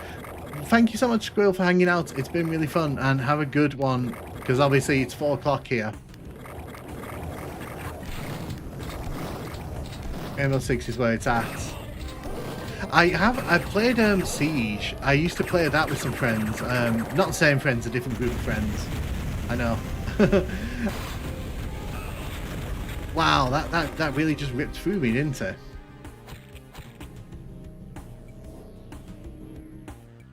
No, Siege is the Yes, the Siege is the multiplayer one. It's the one where you play against, like, you play against each other, and there's like one team is the enemy, is the bad guys, and one team is the good guys.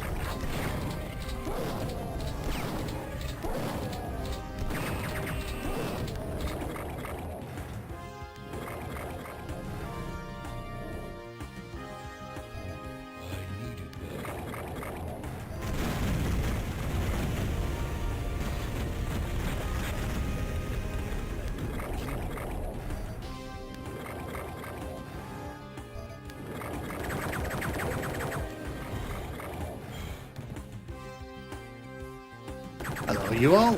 Nice to see you all.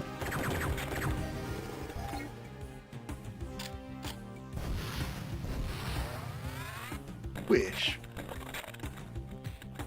I think campaigns were the big thing. Rainbow Six was like deathmatch, but grown up. Probably, I don't know. Wing Commander Privateer is fond memory, but then there was only a handful of FPS games on the market, so you got your money's worth. Yeah, and you used to get games like this, you know, like Duke Nukem, where you've got like whole campaigns to play around with. So we kind of lost sight of the good things in gaming. By the way, that flame again, if you're just joining us, the flames in this version do that. They don't activate until like a few seconds after they should. It's pretty funny.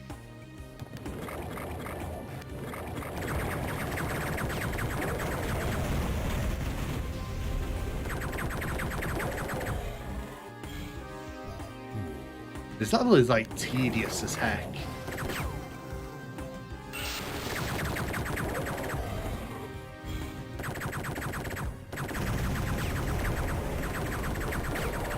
So if you ever play the N64 version of this level, you get the enemy that can shoot the shrink ray in here.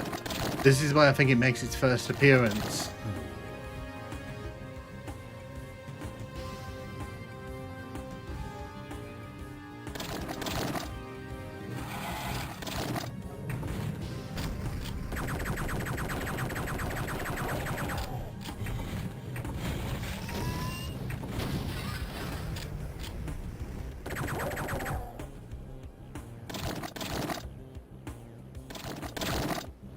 That.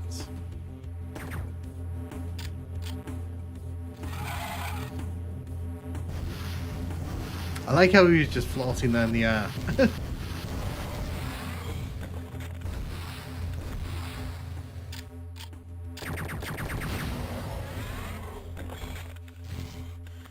PS1 2 DLCs for free. The final Duke Nukem Forever still does just a heavy modification Frankenstein monstrosity. Well, that's the problem with Duke Nukem Forever. You have to remember they were piecing that together from like a whole bunch of parts of the game. There's whole sections of that game that were just completely left on the cutting room floor.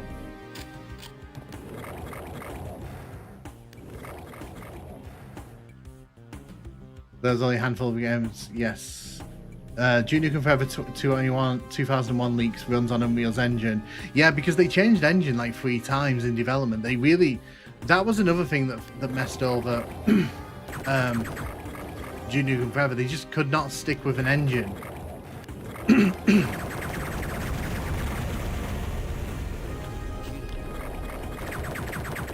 Duke continues the 90s tradition of the second episode being absolute ass. I mean, I don't hate this episode, but I get where you're coming from with that, because this episode kind of, it's the least fun, I'd say, of all the Duke Nukem episodes. It has a lot of weird moments in it.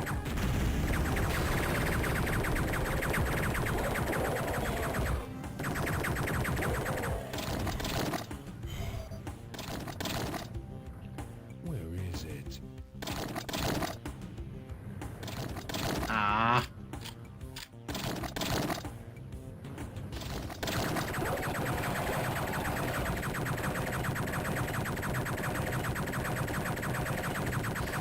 Excuse me.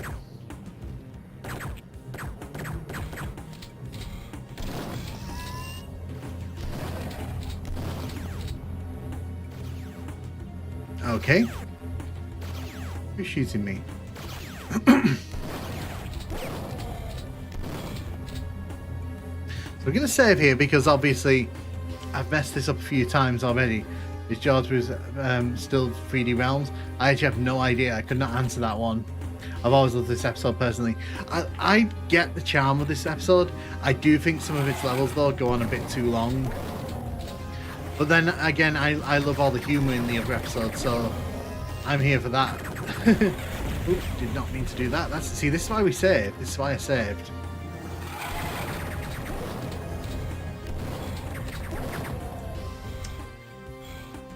Well, that was exciting.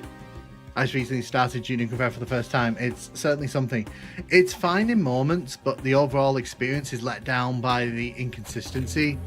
Like, I think that the first half of the game is better than the second half of the game. I feel like when Duke sort of leaves Las Vegas, that game just kind of loses everything. It loses all kind of sense perspective. I'm going to bed. Have a good one, Joe. Thank you for hanging. Thank you for stopping by. It's been really fun. Hopefully catch you in the future. Oh, you're shooting at me. Excellent. I wondered why I was losing health there. I'm going to save here because I feel like 19 health is not something you want to bank your future on.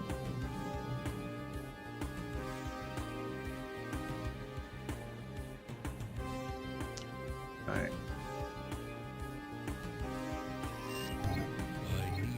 There you go. Why I did that. I knew there was atomic health there for me. That was an amazing jump. I had like no time to react to that.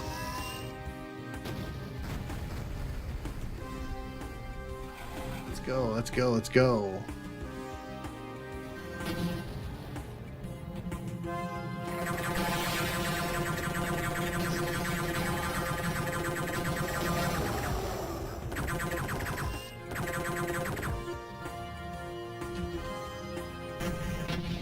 There you go. When you don't want to fight all the enemies, just do that. I see where you're coming from. Conceptually, this episode should have been an exotic ROM. I think I speak for everyone when I tell you we all love you and wish you a good night's sleep. Yeah, exactly. I agree with Rory. I do hope you have a good sleep. From what I've heard about it, there was more or less they just kept building features. Hence why I call specific Duke Nukem Unreal Builder Frankenstein's monstrosity. Yeah, I do want to play that 2001 build, but I think I want to play it when it's complete. Because I think that'd be really fun to do, because I've played Duke Nukem Forever a few times on stream, and I've played it on in some videos now, so I think it'd be really nice to play through that.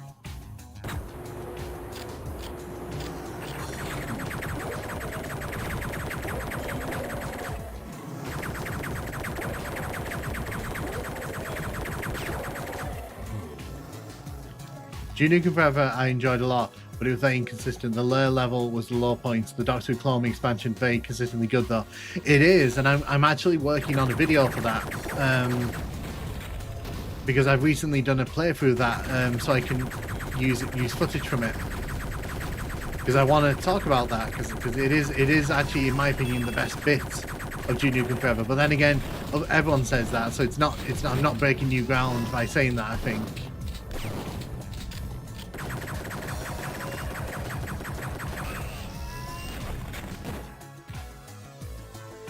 The Hive. Duke Nukem Forever League is really great for 2001. Really interesting. Man, this Duke Nukem video was brutal in this difficulty. So I think it's more that I was a bit too ambitious though of what I could get away with. I do kind of like, by the way, that the auto boot is on the wrong side here, because in the PC version, if you activate the auto boot, it's on the left hand side, but in this version it's on the right hand side. Again, interesting choices being made here.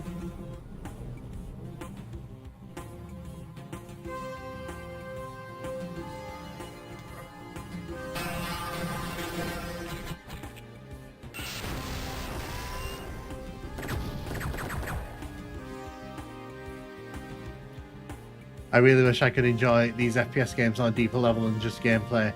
I love Duke, but the Duke character, while funny, is very unappealing. Agreed. I can understand that. Right, got rid of the atomic.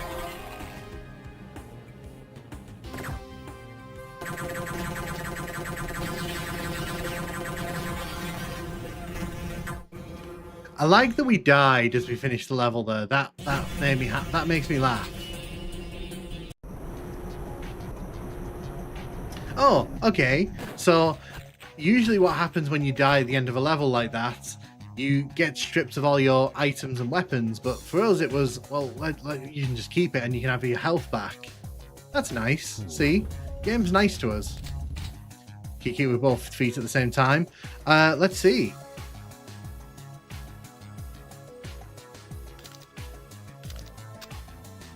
So that's the mighty boot. So the mighty boot, no you can't. So I'm pressing the mighty boot button, which is that. I'm pressing the kick button, which is that. Yeah, no, you can only have one foot at this in this version. There you go, that's another thing you can. Only the PC version, I guess. Yeah, he only raises one foot in this one, not both.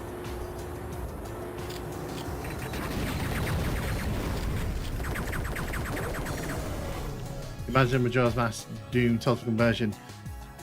I mean, I always had the idea for a video game of like having a character go between like different video game styles. So like one of them, they go to a Doom level, they go to a Duke 3D level, they go to a Tomb Raider level, they go to an Ocarina of Time, and obviously Majora's Mask, like you mentioned.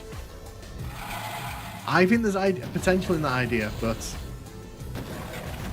I think there was a game really shown off at the recently for PS5, I think, that's going to be that basically. So, you know, maybe someone's finally going to make it for me.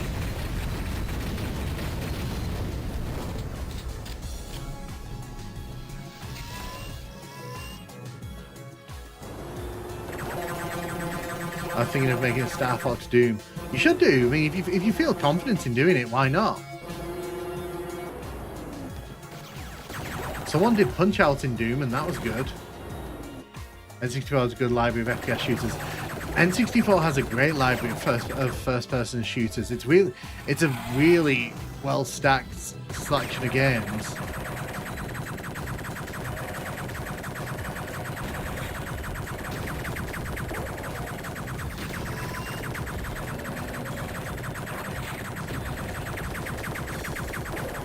Squish.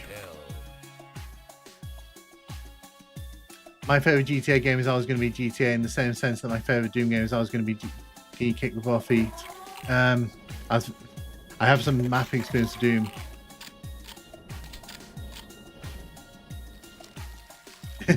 You just shoot at the moon until he died. I mean, that would be quite a fun way to handle it.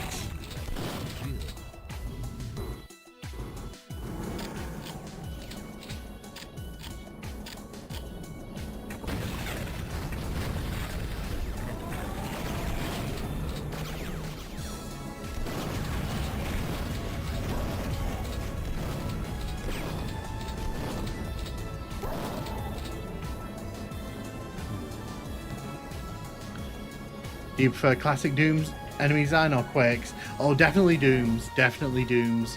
I can remember Doom's enemy designs pretty clearly.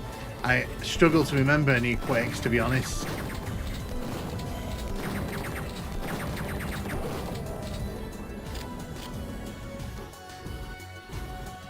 Like the dropping frame rate, very impressive for its time. Yeah, so are we talking about this version of Duke Nukem? This was a very ambitious version of Duke Nukem, and like I said, if you want to experience it, there is a PC. This is the PC conversion I'm playing right now. I do recommend it because, oh look, this is what this door looks like when it's not like 3 pixels. We have to appreciate this, because if you were here for the Duke 64 stream, this door was disgusting. Nose Talk 2. So interestingly, I've never. Oh my god! Look at the size of them. Look at the size of them. That's ridiculous. Like, they're huge. And the game wants me to beat them.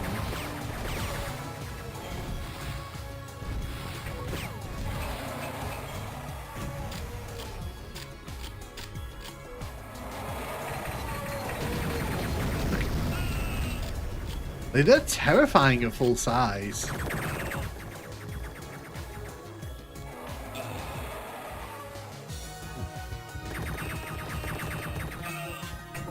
Really? You did not leave? You did not leave? I like Baldur's Gate, Tony, but beyond that, my opinion on GTA ranges. I didn't mind GTA 4. I like the PS2 GTA games. I like GTA 4. Not really spent too much time with GTA 5 though. I played that on Xbox 360 and I've never really gone back to it. I am not a good I'm not a good GTA player.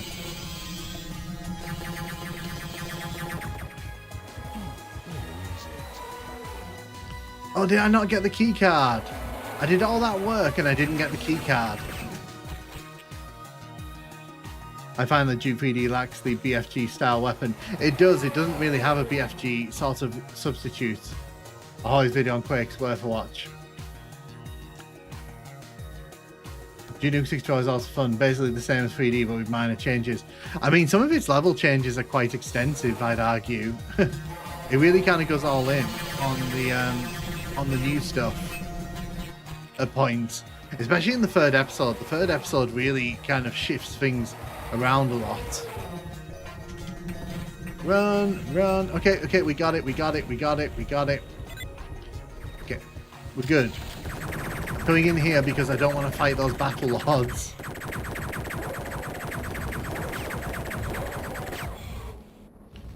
Right. Okay.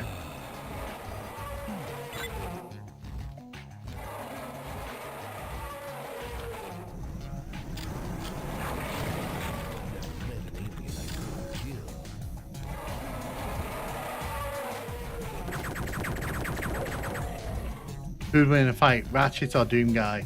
Good question. Whoever's watching, because that'd be a great fight. They're the ones winning there. Duke peeked at Pipe Bomb and lacked the imagination for more. You forgot the key card? You had one job. I know, right? I know. I'm sorry. See, look, I don't know why, but in this version, these enemies are so big and it's so off-putting to me. It's like I do not like how big those things are.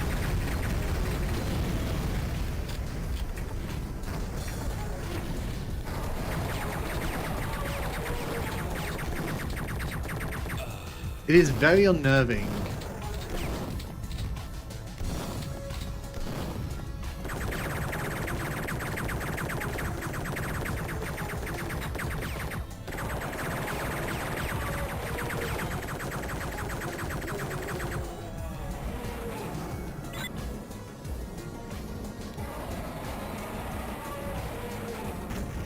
Quake 264 is basically another game. Is it like Quake 64 situation or Quake 2 where they changed a lot of stuff?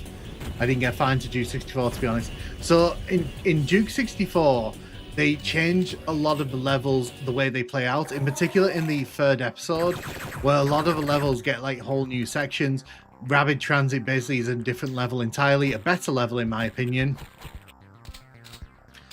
So yeah, if you can, you should play Red Nukem. Red Nukem's really good. It's free. If you can get your hands on a Duke 64 ROM, which, you know, I'll tell you is one Google search away, you know, it's a good time, and it is worth kind of playing because it does give you like a fresh experience. I have put a video on my channel, and this isn't me self-promoting, it's me kind of helping you out.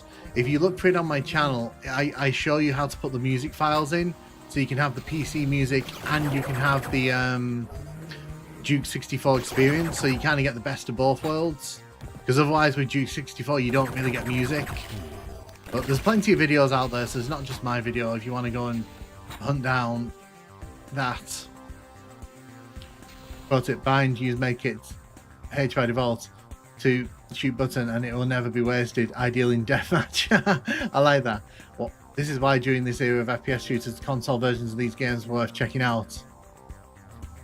Those overlords being so big because the designers didn't want you to use the shrink ray on them. That's why they shrunk. Really? I can imagine that though, because I tried to use the shrink ray on them and they didn't work. And again, thank you, Rory. Jesus, thank you. Your generosity is like amazing. Thank you. I really, really appreciate that. That's the third one in the stream. Gosh. Was that in the PC version? I don't remember this being in the PC version. Maybe I've just never seen that.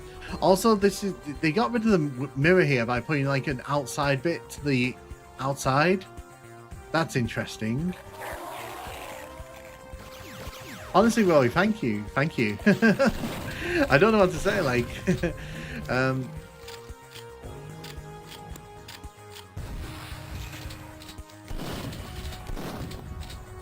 was the PS1 CPU that weak. The PS1 CPU wasn't, so it could do, the PS1 could do 3D games, but it couldn't do them amazingly well. Rip you a new one. The mirror in the original was an interesting choice, though. The mirror was an interesting choice, but putting like a window here is also an interesting replacement. Because in the N64 version, it's literally just a boarded up wall.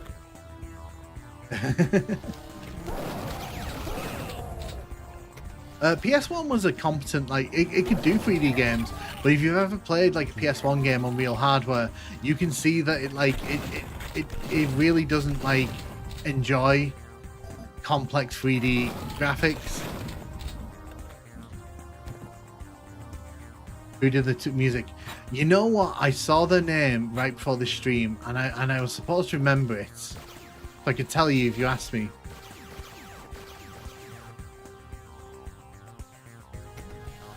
Oh, thank you, Rory. Don't thank me. I survived a motorbike crash months ago. I'm glad you made it through that. I'm really sorry you went through that. 2025 has been a shit year for I think for everyone. 2025 has just been a terrible year. Oh, seriously. Seriously.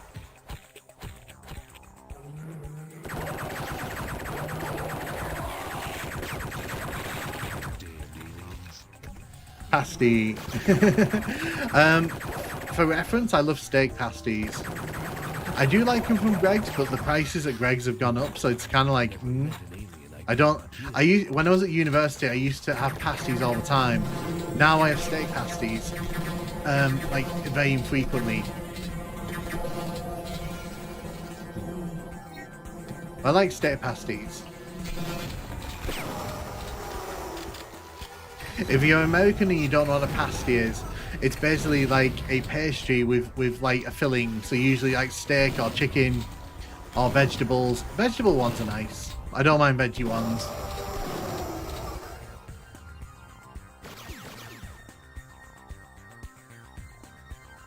Have you played a game on PS1 called Disruptor? No, but I have heard of it, because obviously when I've done research for Doom on PS1, it does come up. The name does come up. The PS1 has slower CPU, but it also had not a one-to-one comparison.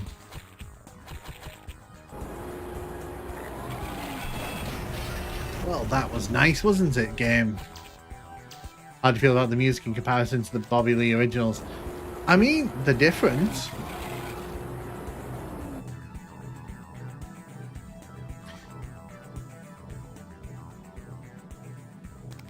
Oh, did you just come through the door? I mean, I know what a pasty is. I'm from Cornwall.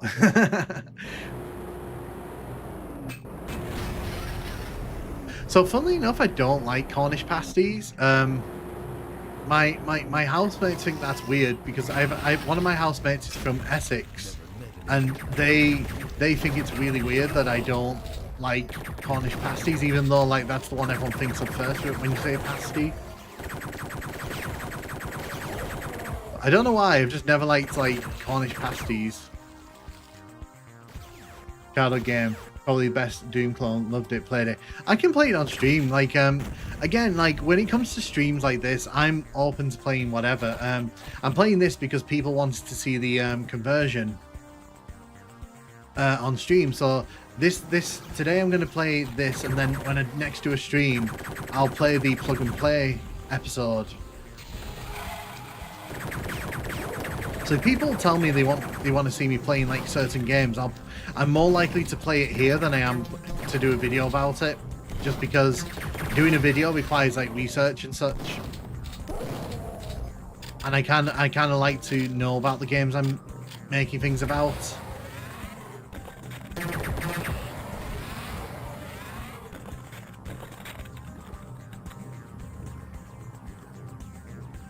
Glad you're doing okay. Yeah, no, I'm glad you're doing okay. I'm glad you're here, because like I said, 2025 has just been a garbage year across the board. Because I mean, if you've been a fan, if you've been following the channel since this time last year, you'll know that in December last year I lost my brother-in-law. That happened very suddenly. It was very shocking to the family. He was very loved in the family, and then like literally like just before the new year, my partner was taken into hospital with GBS. If you don't know what GBS is, you basically when you get a cold and your immune system flares up, basically what happens, your immune system kind of when it fights off the infection, basically your immune system quiets down. So like it fires up and then it quiets down. But in very, very rare cases, like, and I mean like winning the lottery cases, the immune system doesn't shut down. What it does instead, it keeps looking for something to fight, and eventually it finds your nervous system, and it basically starts attacking your nervous system. And this happens like weeks after you've had the cold. So my partner was at work over Christmas, and then I get a call at like 4 o'clock in the morning from them saying they can't stand up, they can't get out of bed, and I'm still at my parents'. So it's like, okay, so I have to get an Uber from Liverpool to Manchester, which is like 30 miles, at 4 o'clock in the morning, have to carry them into A&E, and then I had to sit in A&E with them for like 20 hours while they were losing function of all their body parts. And that was like, okay, this isn't how I plan to be ending 2024, but that's how I was ending 2024. Oh no, it's fine. It's fine. I'm just explaining because, like, when I say 2024 has been a shit year, and then the thing is with GBS, it doesn't just affect your like hands. So like you lose function from your feet upwards. So as we were in A&E, like they couldn't move their feet, then they couldn't move their legs, and then they were losing function of the hands, and eventually it got to the neck. And the thing is, when it gets to your neck, you can't breathe. So they had to take him into ICU, and they had to hook him up to a ventilator. They had to intubate him and put him on a vent. And he was on ICU from the 29th of December to, was it March? Was it February? The last week in February, he was in ICU. And trust me, they tried everything to get him off ICU early, but that was like whole thing. Yeah, sorry, I didn't mean to bring the stream down. I was just like, yeah, that was my first 3 months of this year was like living with that nightmare. It is, and the scariest thing, Adam, is that it happened out of nowhere. So literally the night before, they said like, I'm feeling a bit rough, and I just put it down to work, you know, because they work in catering, so like in a hotel. So it's like you think, oh, you know, it's just like a cold or something, and then you get a call at 4 o'clock in the morning, like, you know, I need to go to A&E now, and I'm like, oh, so maybe it's not a cold. Yeah, if you look it up, it's a GBS on Google. It's a lovely thing. You don't want it. you don't want it at all. Rockin'.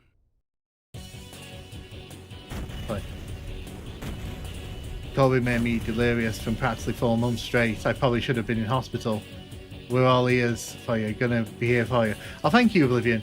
No, like I said, I just because if you look back through my posts, I kind of talk about it, but obviously when it was all going on, the first month we were told there was like a 50-50 chance he wasn't going to make it. So it was kind of like every day I was going to ICU, basically being like, am I walking into like a situation where they're going to tell me like he's not going to make it?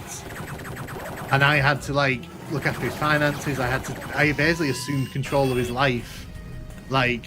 And I mean, every aspect of his life. I had to ring up his work and say like, oh, by the way, he's not coming in for New Year's because, you know, he's basically dying. You know, that's a fun conversation to have.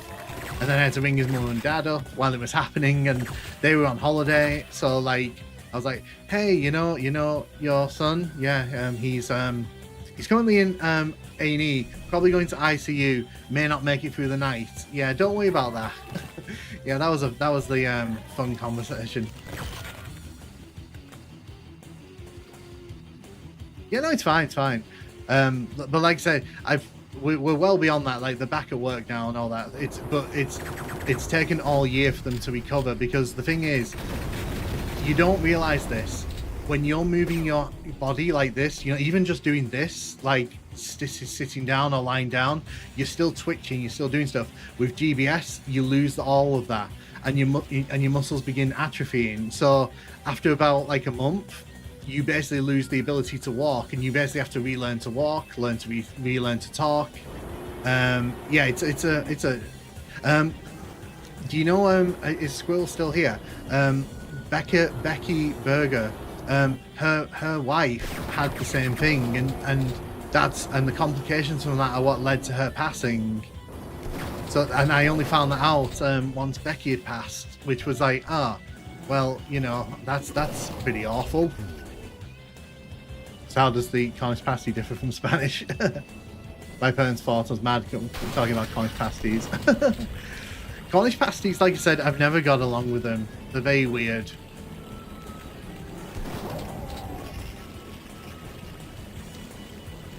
But yeah, Cornish pasties. I don't quite know how we got from Cornish pasties to that. Also, did you notice on the last level, they were all blue keys? They weren't, it wasn't like red, yellow, blue like it normally is. It was actually blue keys, but obviously because I was talking so much, I kind of missed that. Let's see if I can catch that again. Yeah, look, so if you look at the keys down at the bottom, they're actually both blue keys, which is hilarious, really, if you think about it. So that kind of implies that... It makes me wonder then, like, can we use any key in any order? Life is comedy. He almost died in 4 times in my life. Have a good one, Seamus. Have a good one. Stay safe and have a good rest of the rest of your day, because obviously it's very early for you still. It is hilarious. Just look at the size of that thing.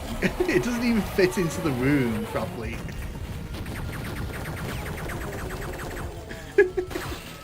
It is funny. It tickles me. I'm still up because of acid reflux. That's fine. I mean, I'm still up because my sleeping pattern is a disaster zone. Shouldn't be, but like it is, because you know. Huh. I expected that hole to be bigger. Giggity.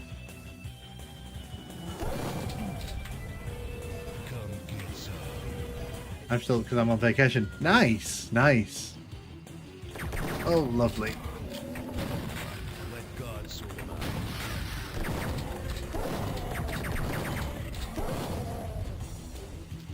At least you don't have an office job so you can get away with it. True that.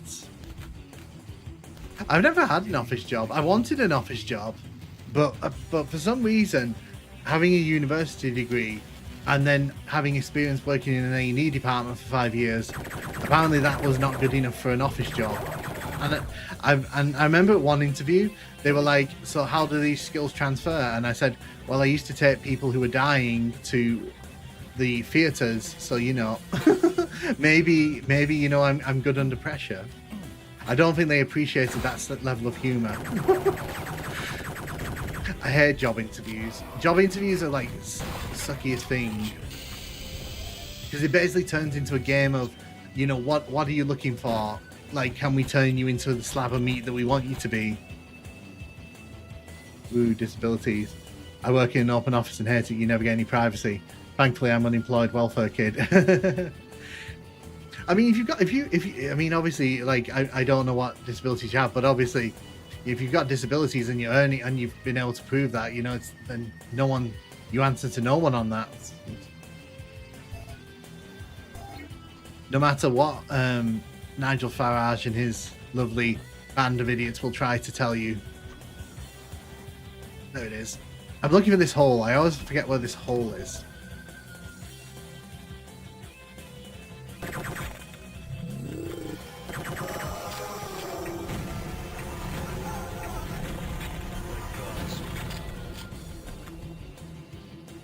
They aren't interviewing you, you're interviewing them. Rory, oh my god, thank you, Rory. Rory, like, I appreciate it. I'm like, I don't know what to say. Like, thank you. So what stars was characters here? Yes, it was Luke this time round, so we were back to the default. Again, Roy, thank you. I genuinely can't thank you enough, so like I'm just gonna keep saying thank you and being very, very like, oh my god, thank you. Autism, dysphagia, high mobility, IBS, low muscle tone. I get that.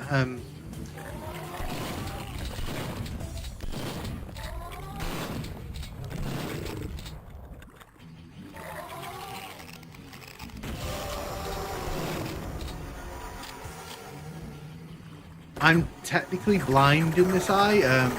Because when I was in primary school, they realized that I had a degenerative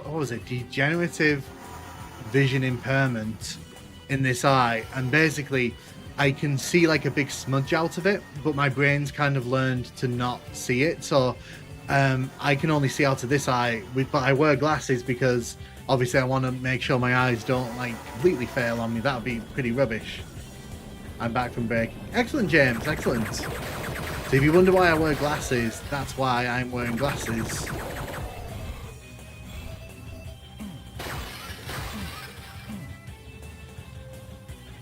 Able-bodied people really don't know how good they have it.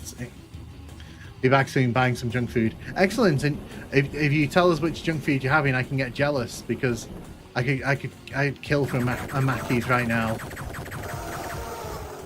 Okay, maybe not kill, but I would maim lightly. I can manage our glasses, but it isn't comfortable.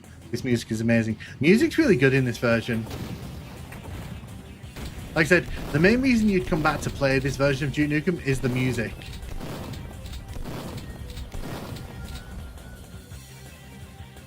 I don't think anyone wonders why anyone wears glasses. Well, no, because so if you ever see photos of me, I don't wear glasses. Oh my god, I don't wear glasses because I prefer to in photos I prefer not to be like in glasses. So a lot of my friends, they're surprised when they see me in glasses, but when I'm streaming, you'll only ever see me in glasses. Oh wow, that actually worked.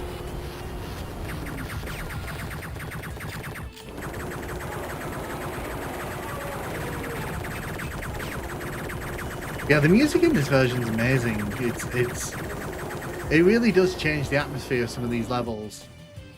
Although I have to say, that sprite is a work of art.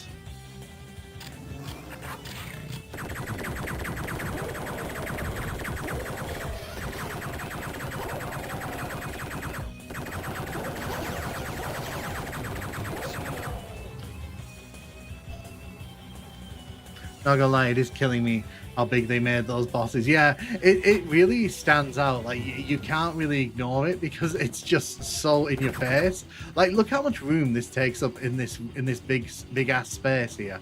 Come get some. Build largely scale enemy sprites. I noticed you don't have quick kick, bounce, or anything. It's the easiest way to kill the slimes.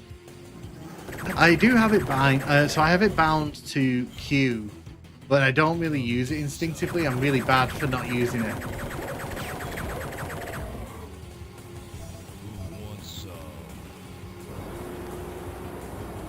Yeah, they did a really good job, because if you look here, like the sector over sector work here is pretty nice. They do a good job with it.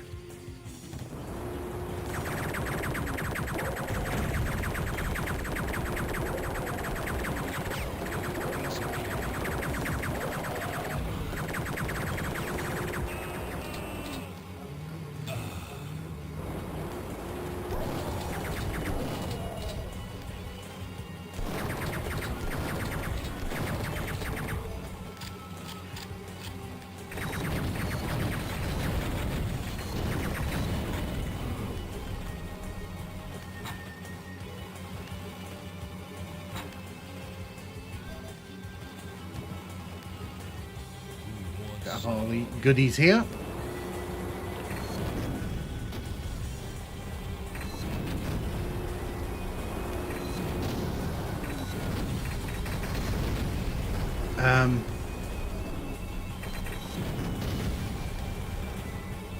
Hello? Hello? Is this not going to work?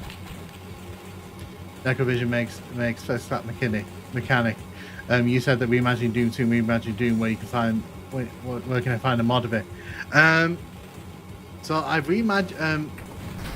So I did a video for that.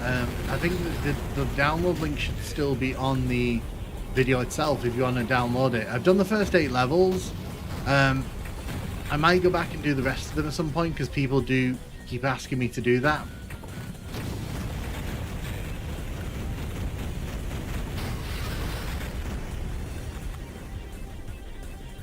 I'll never not laugh at the squish when a door smashes an enemy. Yeah, I agree. Okay, so since I can now stand over here and do this, yeah, for some reason the Devastator ammo does not have the effect of blowing that up.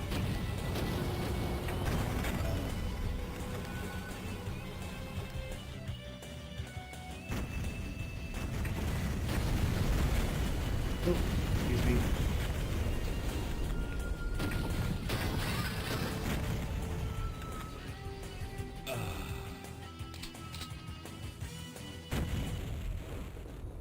The voice quality of Duke is different in this version. Yeah, so they re-recorded lines for this one as well. So again, they really kept him busy during this time because like he was used to all these different games as the voice of Duke Nukem. Enemies do not have a pain state.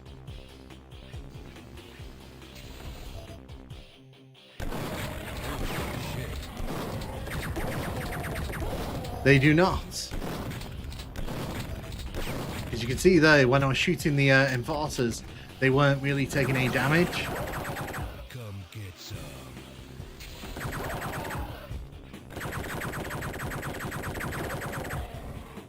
Oh, PS1 music really changes the vibe of this level. It does. And if you remember on the N64 version of this level, none of this was here because they completely shut off the sort of opening the outside area here.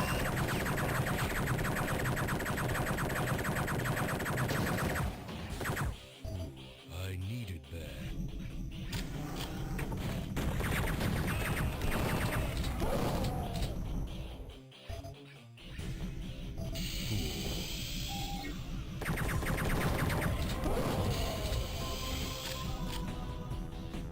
Is there any easy to use level editors for Duke Nukem 3D? So I'm not as well versed on Duke Nukem 3D level editing, but I'm sure if someone in the chat knows, they'll mention it here. Mention it.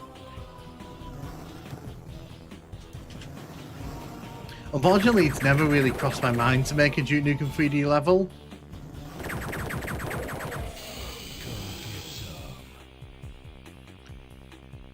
Speaking of Doom, reimaginings made me think of a mod where it's called Doom 1. It was the first 3 episodes of Doom, but one continuous map. Oh, so you mentioned that. Somewhere in my WAD folder, I have a WAD which puts all of the Doom 2 Doom 2 levels like together in one big sort of like map.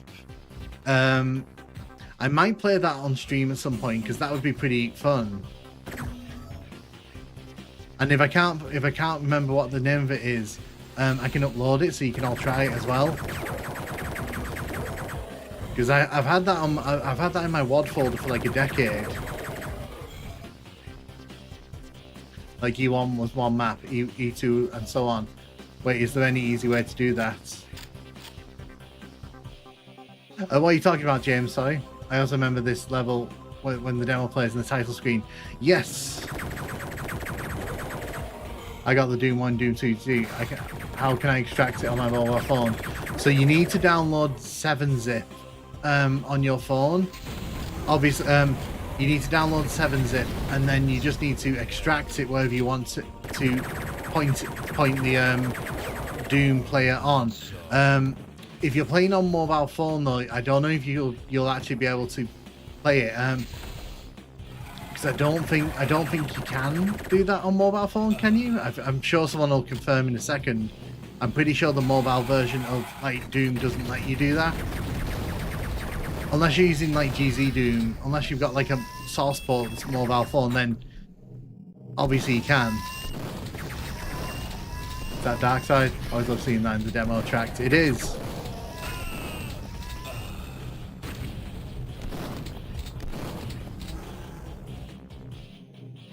So yeah, just extract, download 7-zip, extract it where you want to put it, and if you're using a source port that allows you to, you should be able to play it if you have Doom 2.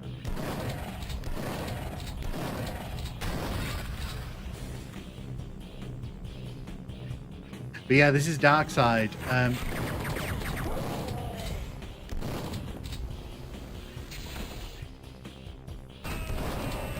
Thanks for that.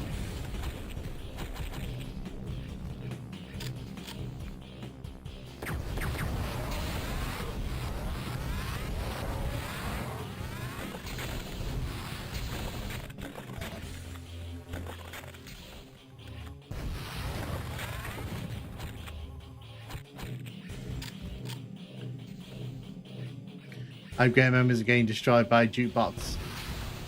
If there was a way to play it online, I would love to play it online with people. Because it would be fun to play with bots. Come get some. I need it.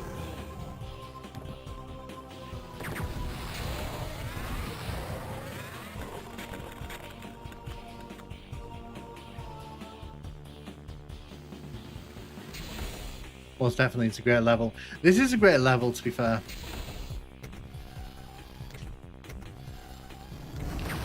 I'm also really pleased that it seems like that issue with the streams desyncing has sorted itself out. Touch wood. I'm touching my desk at the minute because that's made of wood. No.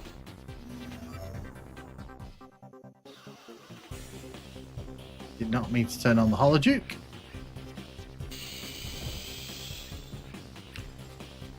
They literally ran in zigzags. Oh god, spammed for the action button.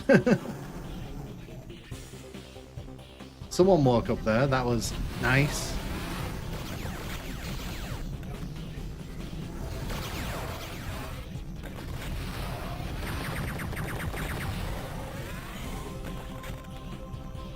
I used to hate this level.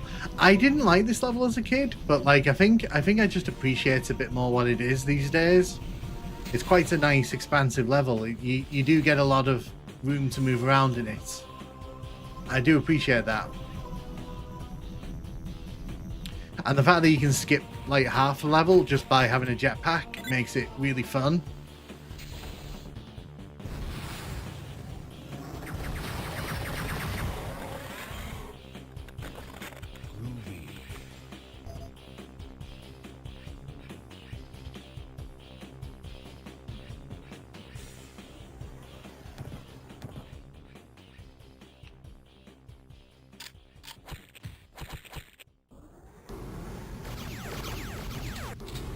There we go.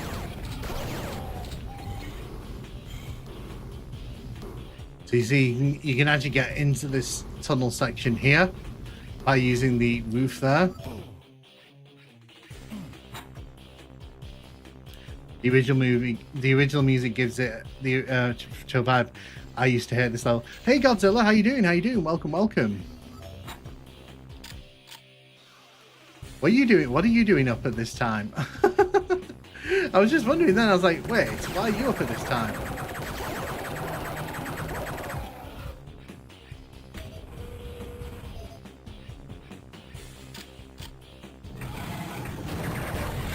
Godzilla's someone I know from real life, so I'm like, wait, what are you doing up at this tower? Where's the rest of the EDF here? The rest of the EDF have floated off into space. That's my headcanon. Don't ask. I woke up and seen you online and put it on. That's fair. Yeah, I found that people seem to like when I stream a bit later, so it's like, okay, here I am.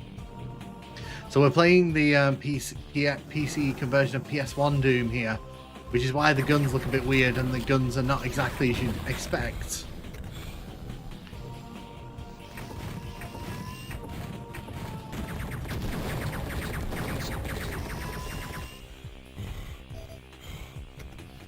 Just gonna leave all those enemies out there.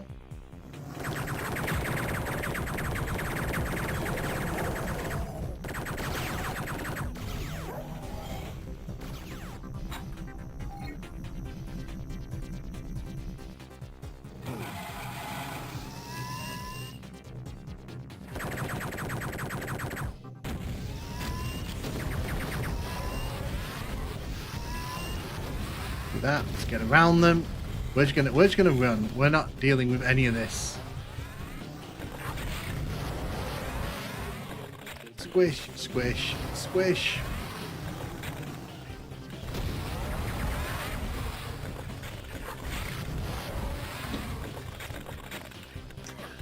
Wouldn't the Earth Defense Force be on Earth, lol? Well, if you believe the story of this, apparently the Earth's being invaded as we speak. The original music gives it such a unique vibe. It's just you, Adam. You're the entire alien invasion. Good luck. Do even the space levels, Duke Nukem 3D, have abstracts as Doom's levels? I kind of like this though because it's clear what this is. Like you know, you can tell we're supposed to be on the moon here. So I don't think this is too abstract. I think in Doom sometimes you kind of have to wonder what you're looking at.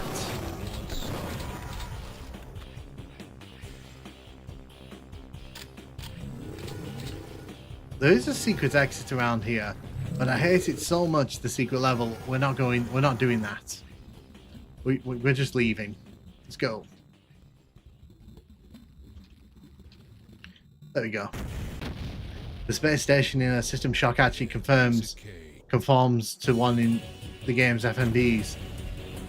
Are there a secret exit? Yeah, so there's a secret exit somewhere in there, but the thing is, I'm not really going to bother with it because one, I hate the level, and two, to be honest, like I don't really want to hang around it too much. It's just not a fun level in my opinion. Come get some.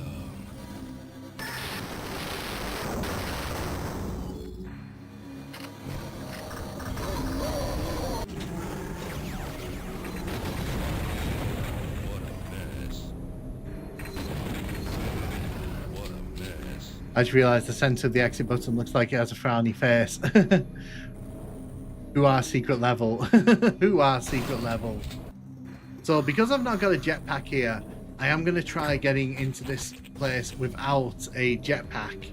Going to require a bit more work. There we go. Actually, it didn't require any work. I did it on the first try. You can skip like 95% of this level just by running in the right spot there and jumping through that hole in the wall.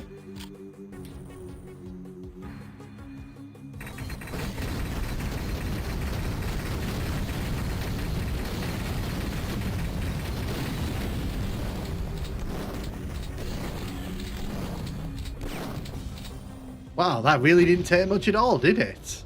Did they make the bosses easier in this? Huh, that's interesting. But that's cheating. Your Daily Mail, sir. What a mess. Reminds you of the secret level. That was very fast. Yeah, no, I was expecting that to be a lot longer. That was a bit of an anticlimax, that. Yeah, so off to Shrapnel City we go, apparently. I don't know if we're going to finish this tonight, but I will try to get as far as I can in it, because obviously I want to do plug and play when I do the next stream.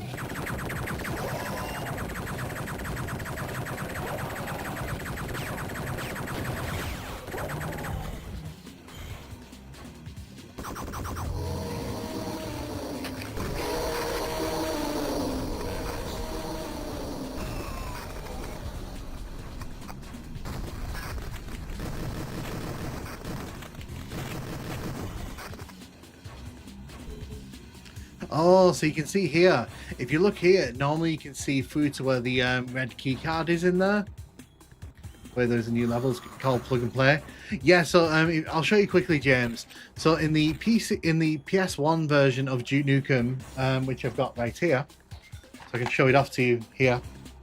In the PS1 version of Duke Nukem, there's actually an exclusive level called Plug and Pray. I'll show you quickly because, like, you know, But yeah, it's like it's got a bunch of like early PS1 homages. This first level is Tomb Raider. I think there's a Wipeout level as well. So yeah.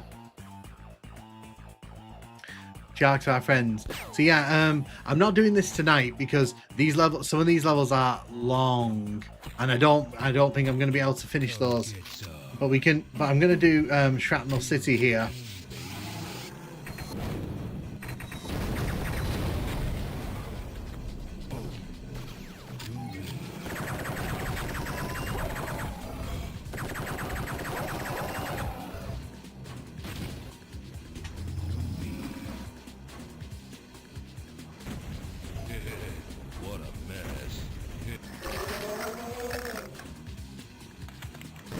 Look how big the sharks are as well. Is it me or are they bigger in this version? I don't know, like if they're normally not that prominent. There's a Duke Nukem mod for Doom 2.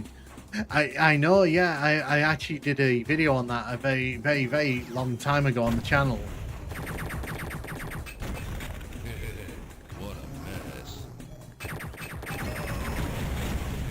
Well, I did myself dirty there, didn't I? Yes, you can all slow clap that one. That was a good one. I threw the pipe bomb, jumped over the pipe bomb, and then set it off, forgetting that I was about to go right over where the pipe bomb was. Groovy.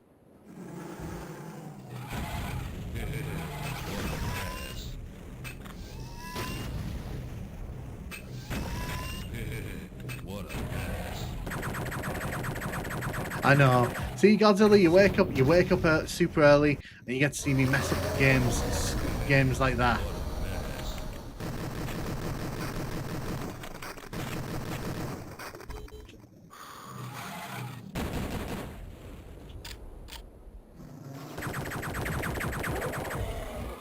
But like I said, unfortunately with the PS1 levels, there really isn't that much difference. It's not like with the N64 version, where there was a bunch of changes I could talk about. Unfortunately, pretty much all of these levels are I wouldn't say one-to-one, but the differences are so minute, you know, that it's not really worth talking about. But well, when I end up doing the Saturn version, probably not the next stream, the stream after, there's a lot of differences in that, so that'll be fun to explore.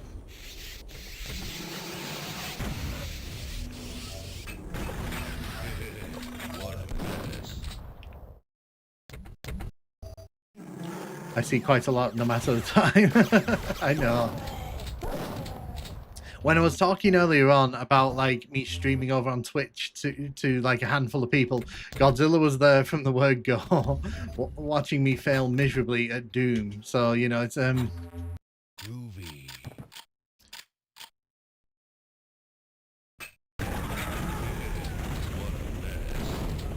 I don't hide the fact that I'm not great at these games. Well, it's just I've got so much experience with them that, you know, it's one of those things where like I've played them so much, you know, you by default I'm decent, but I'm not great. I could not speedrun Duke Nukem unless I really tried, and even then I wouldn't be able to do it super well.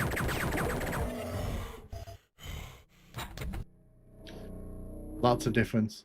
I like the PSX version of Duke Nukem. Is it me or did the music stop? Yeah, is it me or did like the music just kind of give up?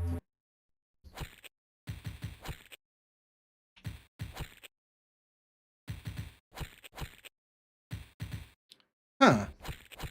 Yeah, it seems like the music just decided, what if I didn't want to play today? Yeah, no, the soundtrack just kind of stopped at some point. So basically we're playing the N64 version. Oh. There we go, it's back. It seems like when we went inside the bar here, it just kind of activated itself again. That's nice. Thank you for joining us again, soundtrack.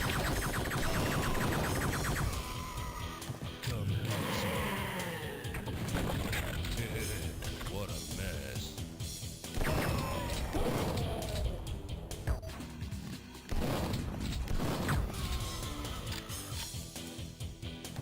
Born to be wild.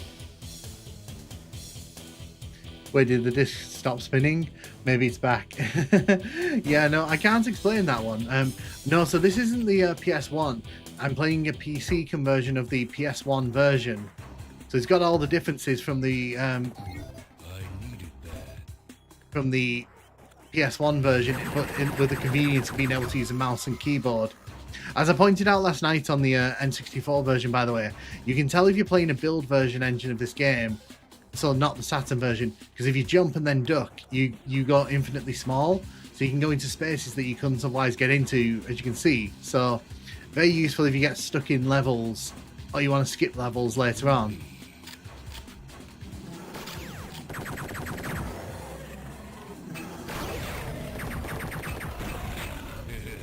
What a mess. What a mess. Let's grab that. Where is it? Also, that's what happens to Paintball Pro.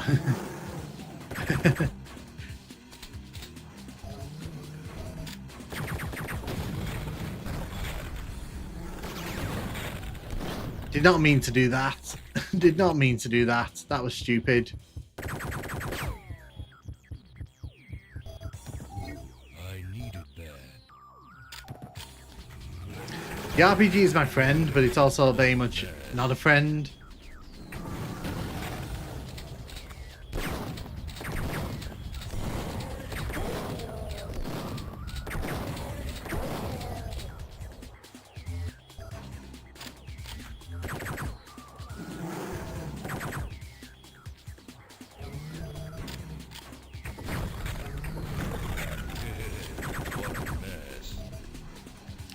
Here. So we need to jump into the sink here. Not quite sure why the sink connects to this giant massive body of water, but hey ho. So I'm going to show you, so we'll talk about something in a second.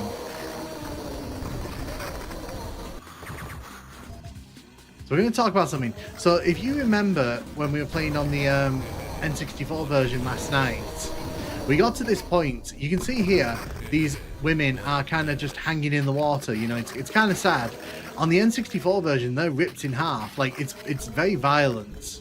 Considering that, like, that's supposed to be the most censored version of this game, it was kind of graphically a bit graphic. Of course, when I was N64 kid growing up, I went to PS1, blowing out the carts, trying to rub out scratches on CDs. Oh, man.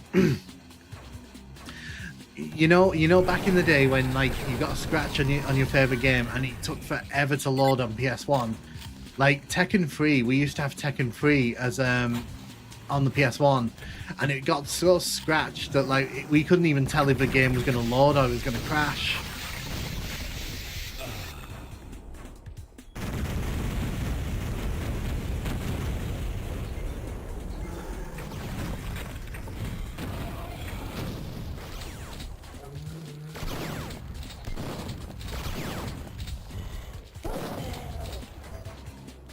I'm going to save here just so I can show this off again, because obviously we can head out here. This gives us a glimpse into the next level. Obviously, we're not supposed to be here, but I think that the people I think Levelord who made these levels knew we would come here because no one should be here. Ah, the dodgy CD, man. Does it do the same as Tomb Raider 1? Yeah, so sometimes like it'll just stop working on a PS1. The music loop doesn't loop on PSX version properly. That probably explains why it stopped working for a little bit there. Yeah, piece of cake. Let's rock. No one asked you, Levelord. No one asked you. No one talked. No one said that.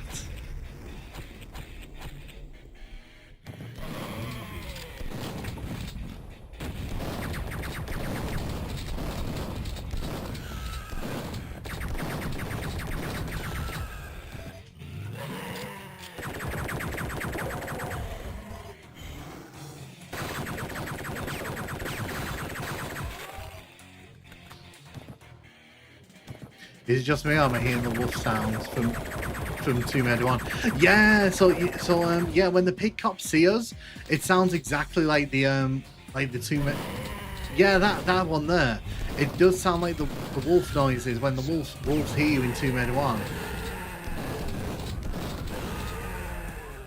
You know what? Before we end the stream, I'm gonna check that, because that's because it wouldn't surprise me if they used the same sound library or something like that.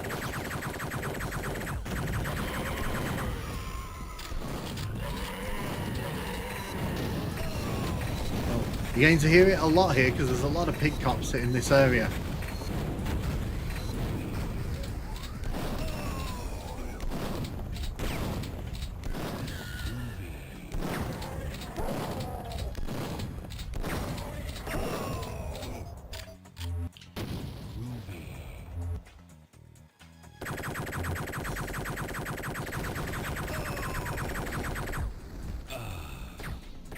I kind of wish the RPG had more punch.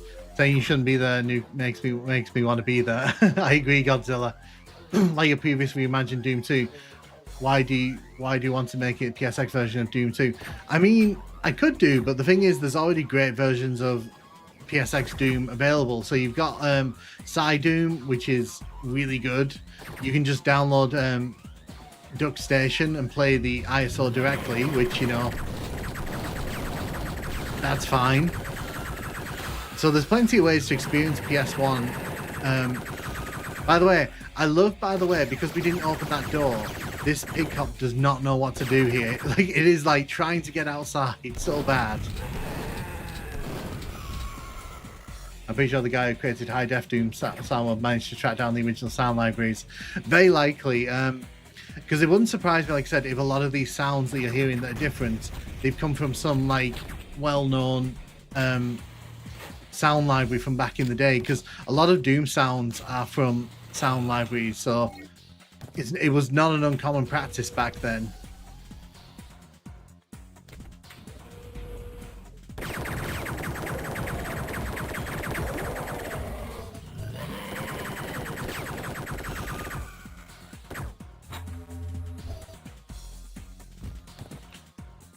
Ooh, let's go in there.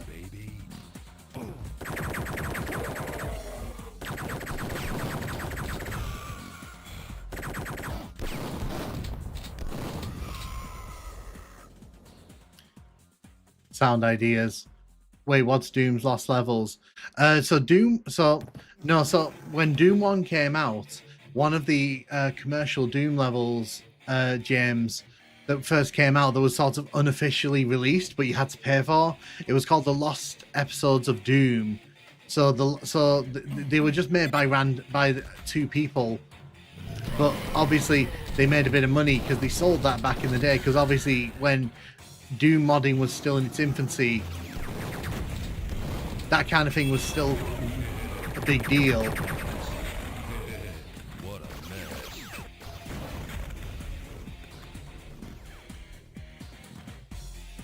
mess. Yeah, no. So I've done a video on it on the channel if you want to watch it. It's not a super long video, but it is like a fascinating part of Doom's history. I just blew up, by the way, because I went into a laser trap.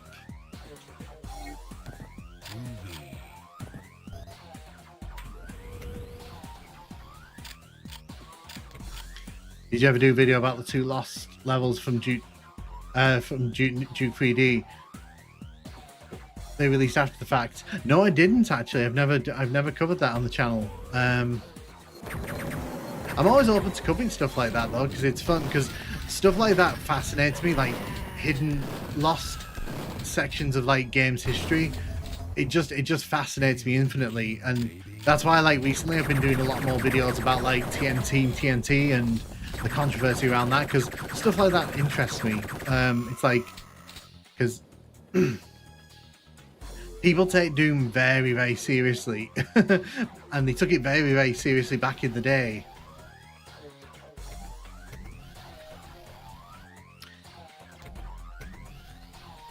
I'd have to say Total Meltdown is pretty underrated in sports. I do agree, Crestline.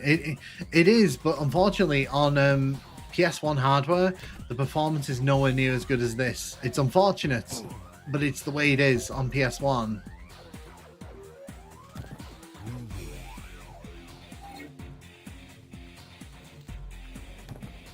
I still want to see John Romero do a Duke level. So I'm still waiting for John Romero to release that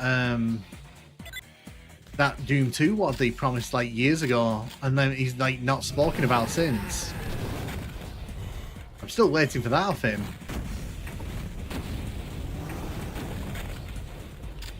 This level lagged hard before the game crashed. Have you done a video talking about John Romero's new E1M4, new E1M8? I have not, although that would actually be a fun video to make as well. Like, because I did play those when they came out, so I was part of the target audience for that.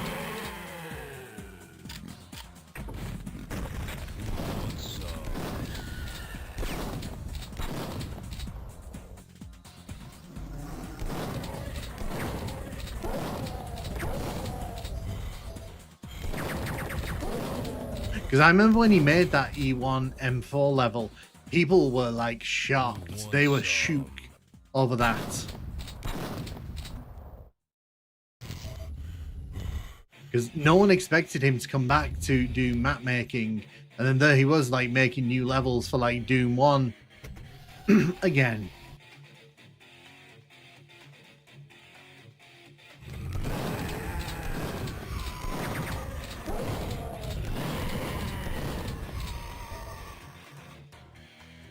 This level, like, I remember E108 man was surprised to see him making new Doom. Exactly. People, I mean, it now obviously because he's done the 2 sigils, it's like it's less exciting because like, you know, he's done a few of them now. But people forget that like when he came back, there was no real like preamble to that. He just kind of was like, oh, by the way, I've made this new level, and then he made E1M8 like a few months later? I forget the timeline of events.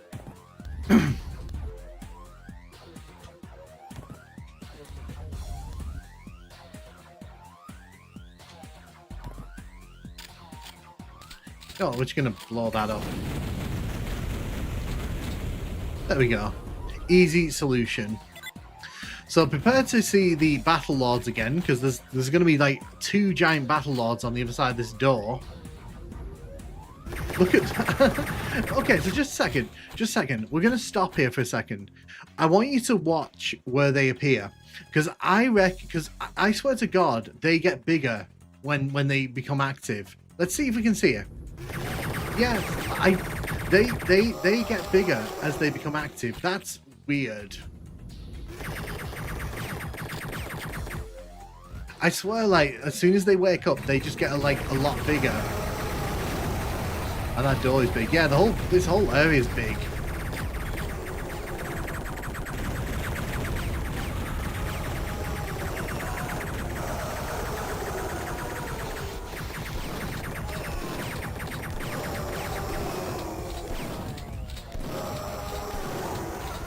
Thank you for leaving me with no health there.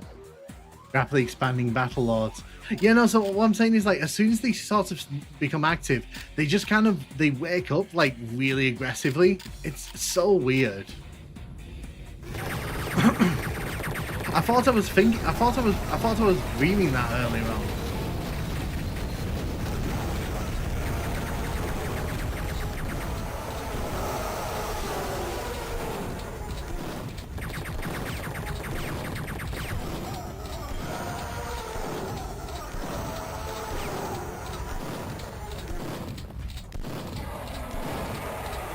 I love how he's like trying to get through those very tiny spaces there. Like, my dude, you can't do that. You do not have the body for that in this version. Very optimistic of him, I have to say.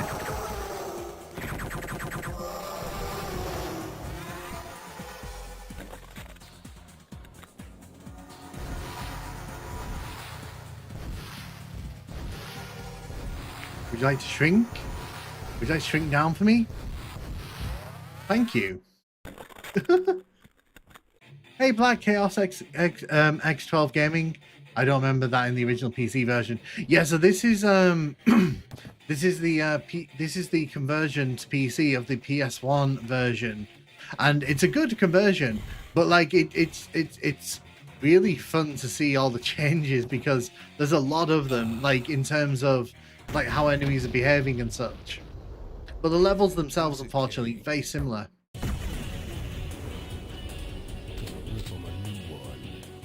Right, I'm just gonna have a quick drink.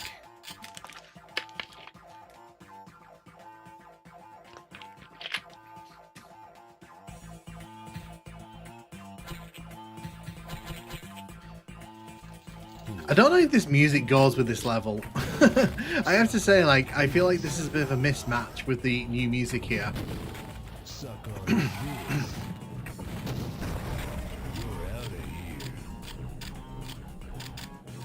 I don't remember those battle lords going 3 feet low. That's what I'm saying. I think in this version they shrink when not awake. Don't get them wet because they'll just wake up.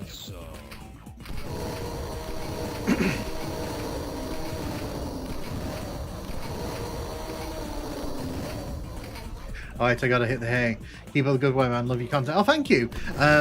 Yeah, no, I'm probably going to do this level and then head off because it is coming up to 5:30 in the morning here, and I should maybe try to get some decent sleeping. Oh dear. Everyone's like, why do you stay up late? And I'm like, well, I was playing Duke Nukem with people on the internet.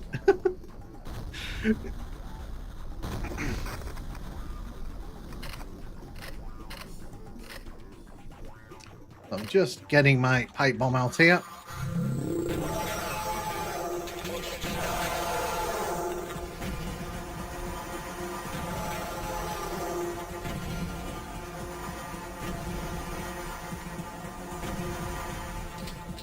Okay, that plan is not working out for me there.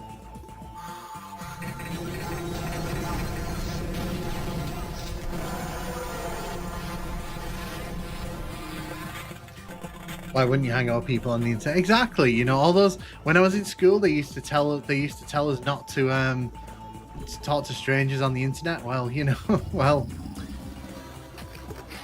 congratulations, you are all strangers. You're not strangers on the internet. You're friends. Well, that's what the police report will say. Look how tiny they look. Sleepers for the week. I haven't slept since 1995. I don't blame you. Unfortunately, I'm one of these people who can't get to sleep until like very, very silly hours. So, well, thank you again, Roy. Thank you. I've said it like 4 or 5 times now, but I genuinely can't thank you enough for the super chats. It's really, really cool. Thank you so much. It is very much, very, very, very, very, very much appreciated.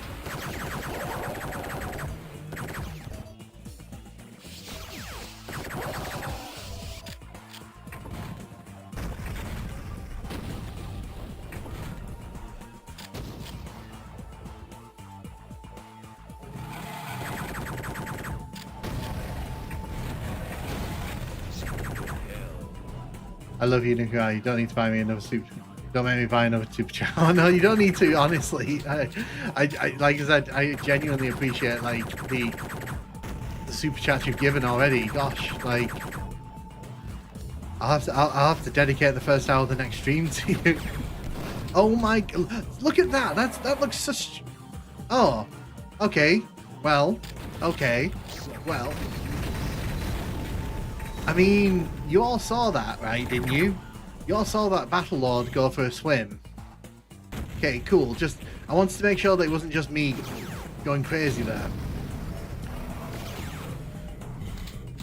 What's your favourite Duke Nukem song? Mine is War of Us. To be honest, like, I know this is going to sound really weird. I love the PS1, the Red Light District music. Where did it go? Where's he gone? Hold up. Take 5 here. Where's the Battle Lord gone?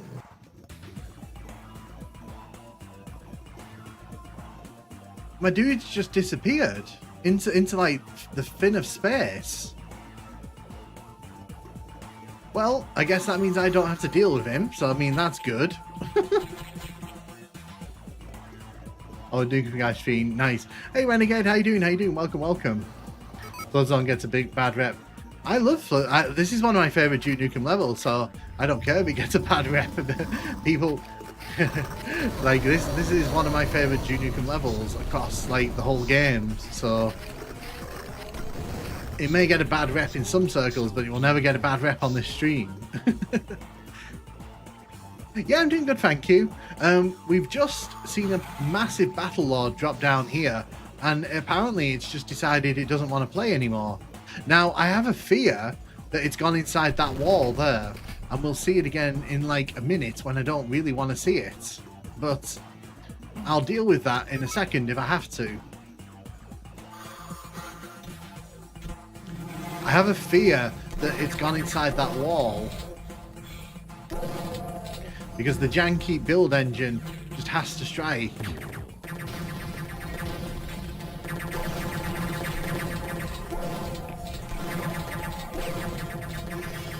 Oh my god, there's his friend over there as well. Come on, drop down. Okay, yup. The way he just launched himself off the side there. You know what? The giant battle lord's a great idea. Whoever came up with that deserves like a pay rise.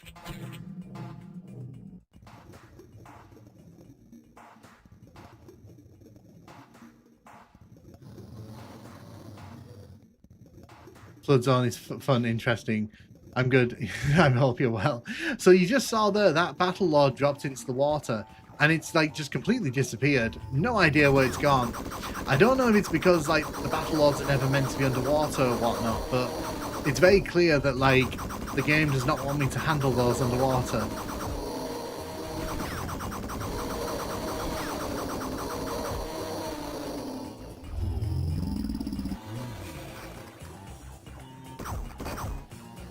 I think the battle lord. Oh, I think that's where it died. I think that's the battle lord there that died the first time round, because it just squished to death. Okay, this is all very interesting. we are basically witnessing like bugs here galore.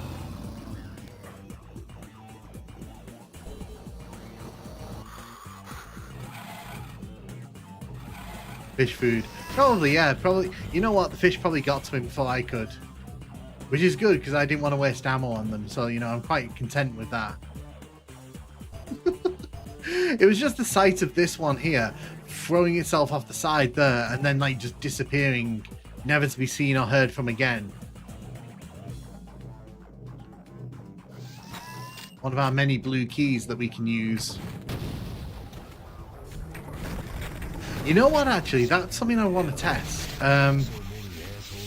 You know what? I'm going to test that in a second. You know what? What we're going to do, we're going to get to the end of this level.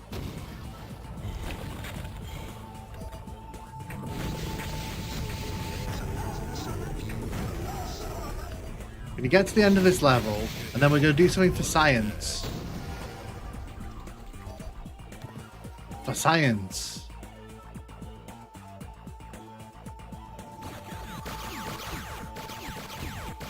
So we're going to get to this. We're going to get here. Okay, cool. Did I just hear an imp noise? Yeah, this game's got some weird random noises in it. So we're going to save this because finish me. But what I want to test, let's see. So we've got the blue key here, and we haven't got the so normally you need the key behind here to open up that up there. So let's quickly have a look here.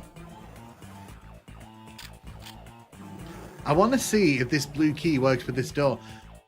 No, so you can see here, even though they're all even though they all look like blue keys in this version, and even though all the doors look like blue doors, they actually still have the same key access required. I've messed around with Lame Duke. No, I have not, unfortunately.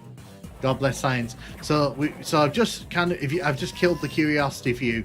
The keys, even though they all look blue, and even though all the things look blue, you still need the keys, the right keys. They just all look blue. Cool. God bless. Ah, dear. So yeah, so what I'm going to do, I'm going to call it there, I think, because it is like it is past, just coming up to 5:30 here, and you know, it's been a great stream. So what I'm going to do next time I stream, we'll finish off, we'll do plug and play, we'll finish off this episode, and then we'll do Saturn Duke Nukem, because I think that'll be fun to kind of go on to. And then we go on. Oh, thank you. I've messed around with Lame Duke. I kind of like the original direction. I might do a video on it because people have mentioned doing a video on that in the past. So what I'm going to do, I'm going to leave that music playing in the background because it serves as good music to go over the end of the stream. But yeah, thank you very, very much. Like I said, this has been really fun. Didn't expect to get as far as we did. We pretty much blasted through a lot of that. I hope people enjoyed that. The Blade Runner aesthetic was cool. Or maybe you are crazy. I mean, I don't know that well, but these game devs, great stream. I'm glad everyone enjoyed. Thank you. And thanks to everyone who's been hanging out. I know some of you have been hanging out from the start. Really appreciate that. And some people joined later on. It's still great fun. We've had a good laugh, I think. Yeah, no, this is really fun. If you want to try this out, obviously, you can get it online for free. It's not difficult to get. Just Google PS1 Duke Nukem 3D conversion. You'll get it. You'll get the files for it. Really easy to set up, so it's not that difficult to get this going. I think Revelant's Evil covered the Lame Duke prototypes. Excellent.